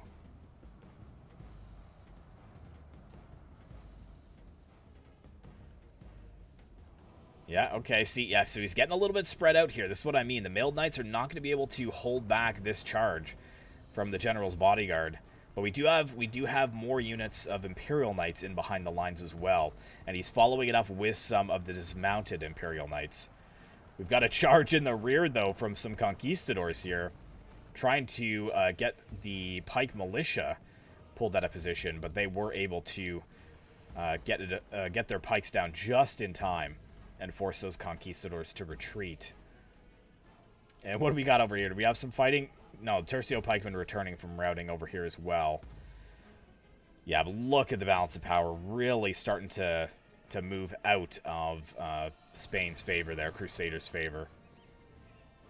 It's too bad the Musketeers were hit like that, because they were doing a lot of damage. I still expect that we will see quite a bit of kills for the Musketeers. Probably over 100 kills, I would imagine. But, yeah, now we've got the cleanup phase, I think. It's too late for Spain to be able to claw this one back. I'm just impressed that these units are actually staying in melee, given the fact that both generals are dead. When we saw in the last set of battles, when the Aztecs lost their general in that first battle, the entire army just routed. And look at this over here, like, this unit here is fighting Tercio pikemen on the one side, and then was fighting General's bodyguard on the other. Huge charge by that General's bodyguard there, though, into the flanks of the Holy Roman Empire. Really killing a lot of those armored sergeants. But then, as they retreat, they're also losing a lot of men. But yeah, I think this is over. Let's go ahead and fast forward. It's just a cleanup for the Holy Roman Empire. They've got a lot of men left. Valiant effort, though. Valiant effort for Spain. As I said, I thought for sure that he had clenched that one. 1681 to 1871, so pretty even. Only 200 more men. Casualties inflicted, General's bodyguard. Where's the Musketeers? Okay, not as high as I thought, actually. 71, 99, 63. I would have thought they'd be over 100 kills, but... And yeah, 16 with the Basilisk. That is unfortunate. Oof, alright, so that means we're on to battle number 2 here. Crusader versus Vandergrift, and we've got France versus the Moors. The Moors are actually one of my favorite Eastern factions, actually. With their dismounted Christian guard. Very cool looking unit.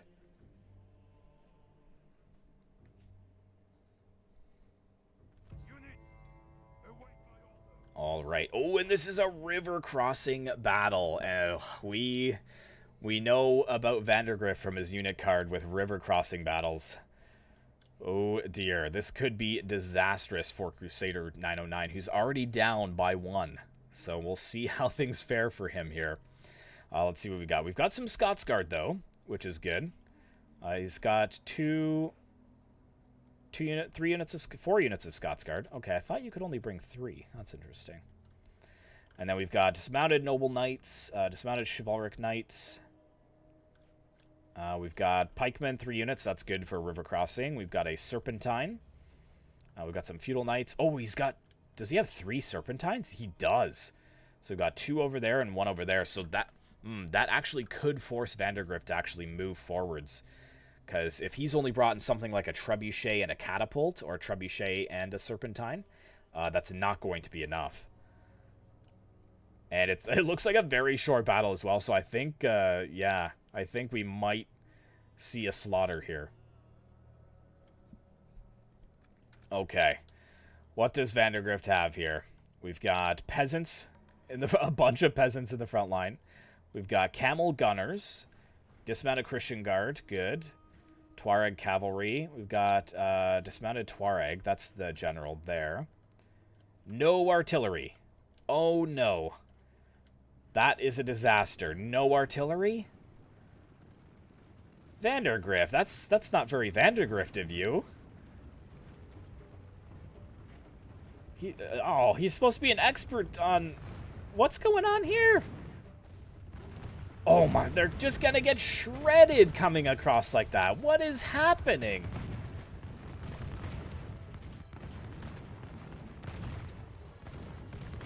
Well, I can already see how this battle's going to go.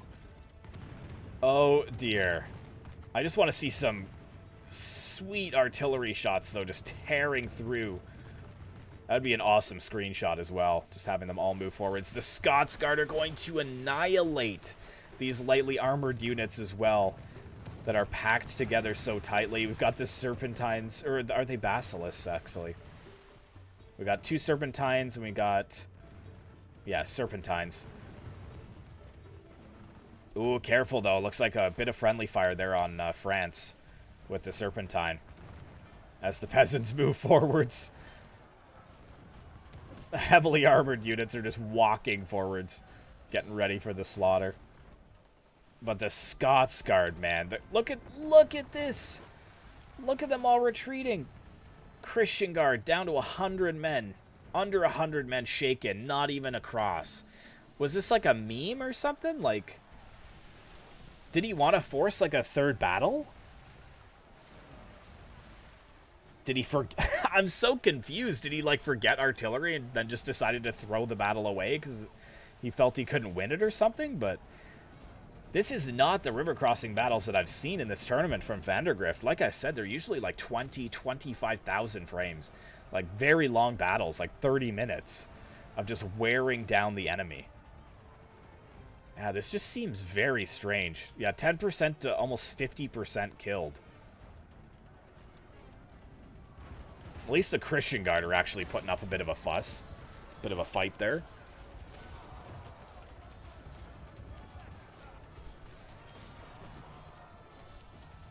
Okay, they are starting to break some of the French infantry there. Chivalric Knights pushed back. Dismounted Chivalric Knights, this one as well may be breaking. Or actually, it looks like they might just be withdrawing behind the pikemen. That would be a good shout. Look at the death in the water, though. There's so many bodies here that they'll almost create a literal dam in the river. Look at that ripping through the Christian Guard with that Serpentine shot. Oh my gosh.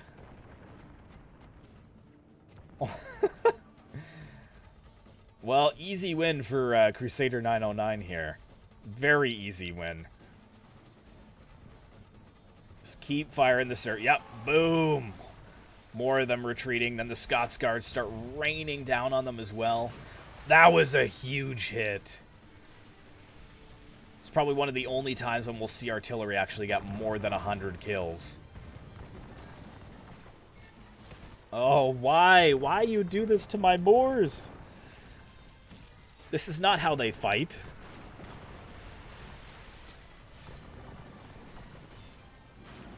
My goodness. Just ended already. He's lost 15% and he's killed 75%. Holy moly. Oh, they're coming back in. Dismounted Tuareg. Is this the general? Yeah, let's watch the general. I want to see him fight. He's like, yeah, don't worry.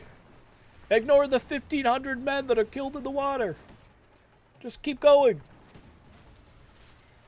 All the Scots Guards start to unleash their volleys, too. He's getting, like, bloodied up. And he hasn't even seen melee yet.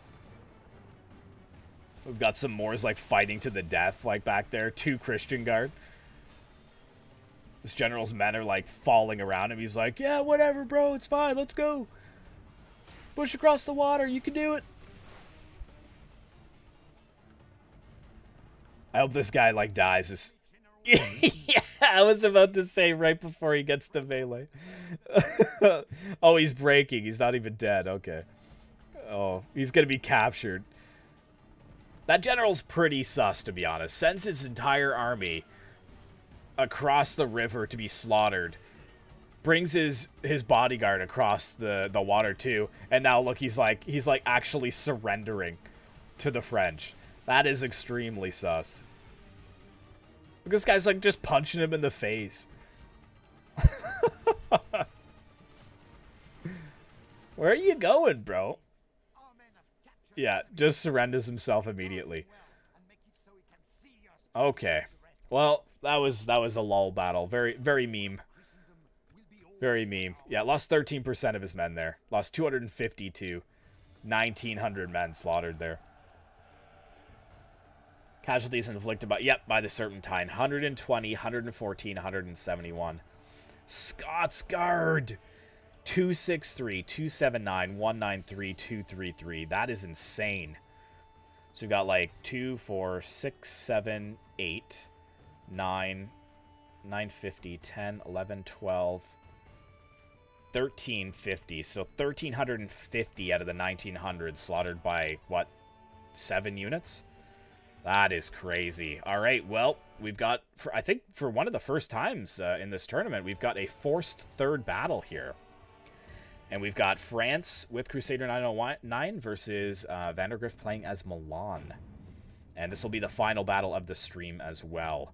This is definitely one of the longer streams that we've had, but we did have to cover a couple of those battles in the upper bracket that were previously missed. But now we are on to the last battle, a nice desert map as well for this final battle, taking a look from Crusader's point of view as well. Got the general's bodyguard there. He had a Serpentine, which he's moved over to here. So I guess he's going to try and take this, maybe? Got pikemen, 4 units. The general's bodyguard, which we've already spoken about. We've got mailed knights and chivalric knights. 3 units of Scots Guard and 3 units of... 3 dismounted chivalric knights. Very nice. Okay. This is a nice battle map. I do like this one. France versus Milan in the desert. Interesting. And not crazy long as well. So I suspect it'll kick off pretty quickly. Ooh, and... oh, pretty close here as well, deployment. Got a bit of a new box going on here. We've got dismounted broken lances. We've got Genoese crossbowmen. Got a culverine. We have pike militia. We've got... ooh, Familia Ducal. That's... you don't see those too often. That's some good cavalry. One of them has the general in it. And then we've got 4 units of mounted crossbowmen. But it looks like they are going to make the hill. And France is going to have to readjust a little bit here. Yeah, they're going to take the high ground. Ooh, ripping through the broken lances there, though. That is unfortunate. They were in a good position from the get-go. Now we've got the culverine here for Milan. They're going to try and get into position. If they can rip through some of the French infantry as they're readjusting here, they may actually even out the odds. Ooh, good hits, though. Oh, he wants to keep his square, though. That, I don't think that's going to go well for him, to be honest. I don't think holding that square is going to be good. He's already losing quite a few men to the enemy artillery. And it looks like France is just moving his men back far enough to get out of range of those Pavis crossbows. Because one-on-one Pavis, or sorry, the Genoese crossbows. One-on-one the Genoese crossbows versus the Scots Guard. Unfortunately, those Scots Guard are going to be killed. Oh, they are still in range, though. Oh, they're in range of the artillery crew, though. Yeah, he needs to get that out of there. Or maybe he's just planning to do as much damage as he can. Good hits at the back there on those feudal knights. Got a feudal knight pike mix. 3% versus 1%. We've also got all of this mounted crossbows. I would have charged that. There's not... oh, okay, never mind. I was going to say, there's not much to defend against that. But yeah, we've got the French chivalric knights over here. We got the mailed knights on their flanks. We also have the Scots Guard, which are in range of these crossbowmen. Gonna Gonna really tear them down. Yeah, he needs to try and pull those away if he can. Come on. Good charge, good charge. Yeah, they're not moving.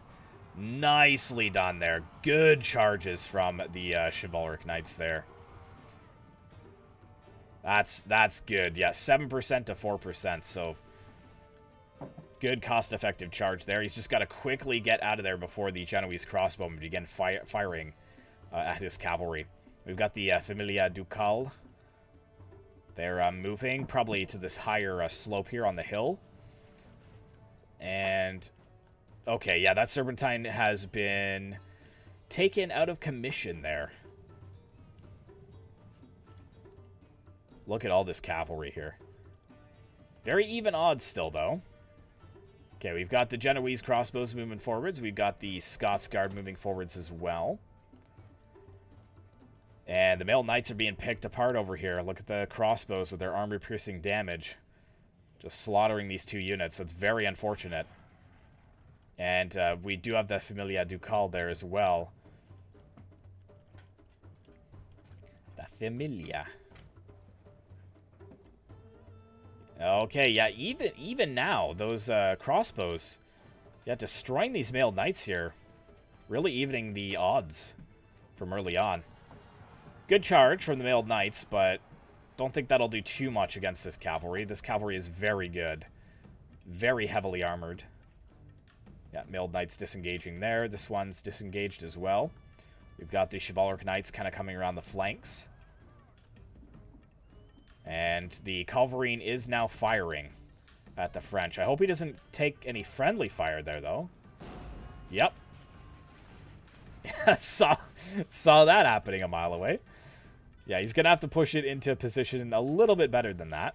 Okay, here we go. So this the Familia Cavalry is pinned, and we've got a nice charge here from the Chivalric Knights. That's what's going to be a bit more of a worry there. However, we've got the Pike Militia slaughtering a unit of Chivalric Knights.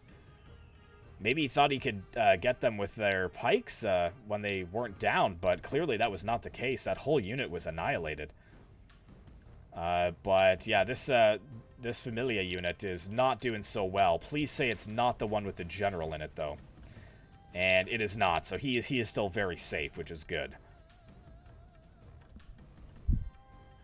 Yep, slaughtering what's left of that unit, though. That is unfortunate. It's a very expensive unit of cavalry. But the rest of the infantry is slowly moving forwards. The French kind of have to now that they don't have their own Serpentine. And they're starting to take quite a bit of damage from the enemy's cannon. Oh, look at the men drop, too, with every volley from those Pavese crossbowmen. 25% of France has been killed now. Only 15% of Milan's. So Milan definitely clawing back that advantage there in the casualties. And he's doing very well covering his flanks, too, from the French cavalry. Albeit at the cost of a lot of his cavalry. And yes, now moving forwards ever so... Yeah, thank you. I was going to say, moving ever so slowly forwards, he's just giving kills to the Pavese crossbowmen. He's going to need to get them into melee very quickly. And the box is still formed, but I think at this point, yeah, it's safe to kind of form a battle line. He definitely has the advantage now. He's got over double kills, and he's actually pushing the advantage to try to catch those pikemen unaware, but that is not going to happen. Yeah, he's got double lines of pikemen moving in, so they should be able to still fight with their pikes down if he stops them moving forwards like that. Over here, much of the same thing. We've finally got some of the dismounted broken lances charging down into the pikemen, although we've got the general's bodyguard over here. He's going to need to get a better charge than that, though. Yeah, because a lot of the charge is going to be stopped by his own men. Oh, careful with your general there. Be very careful. Things are already not in your favor at this point. Although, looks like we're finally slaughtering... Is this the Milanese general? No way. This has to be the one. Yeah, it is! This is his general over here. What is he doing? Yeah, get out of there. Get out of there, buddy. And looks like the French general bodyguard is trying to destroy these musketeers here that have formed up to defend their general. But the Milanese are starting to punch through the French lines. As you can see, the pikemen have already started to break, and there is no reserves. We're down to the Scots Guard, basically, over here. Wow, wow. So 2 generals' bodyguards over here in the fight. There's the French general. He's trying to escape as the Milanese general moves in. And is he going to leave those pikemen there? He is. Now he's kind of caught. Oh, yeah, no, what are you doing? What are you doing? Don't charge your general in. Oh, my gosh. He's going to kill his general on these pikemen. Look at this. He's riding his general literally into the pikes. And over here, the Milanese general, I'm assuming he's got to be still alive, right? 1, 2, 3, 4, 5? Did that general survive? Wow, he did. That's crazy. That is very impressive.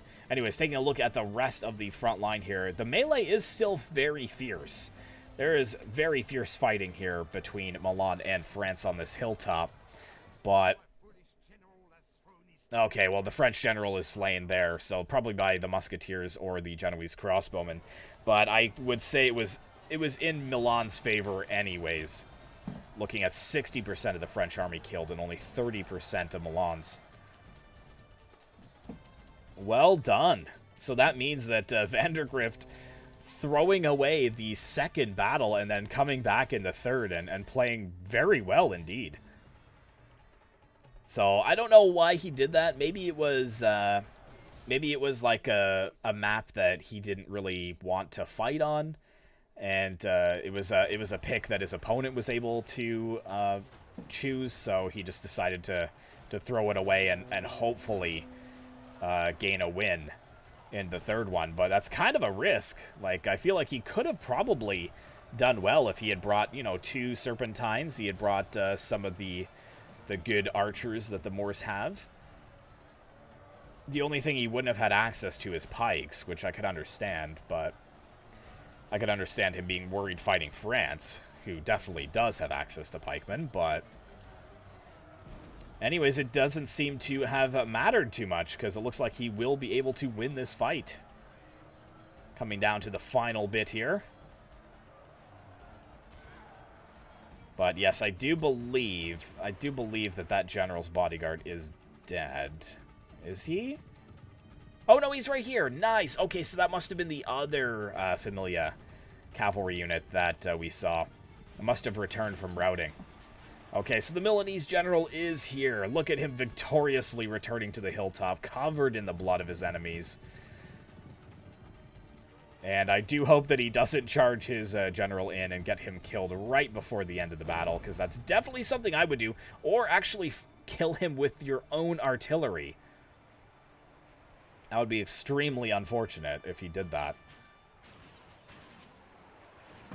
Get your general out of the way, please. Oh my goodness. Oh my goodness, that is so close. Oh no! He's right there. Don't fire on him, please. Okay, he's turning away. Alright, that's good.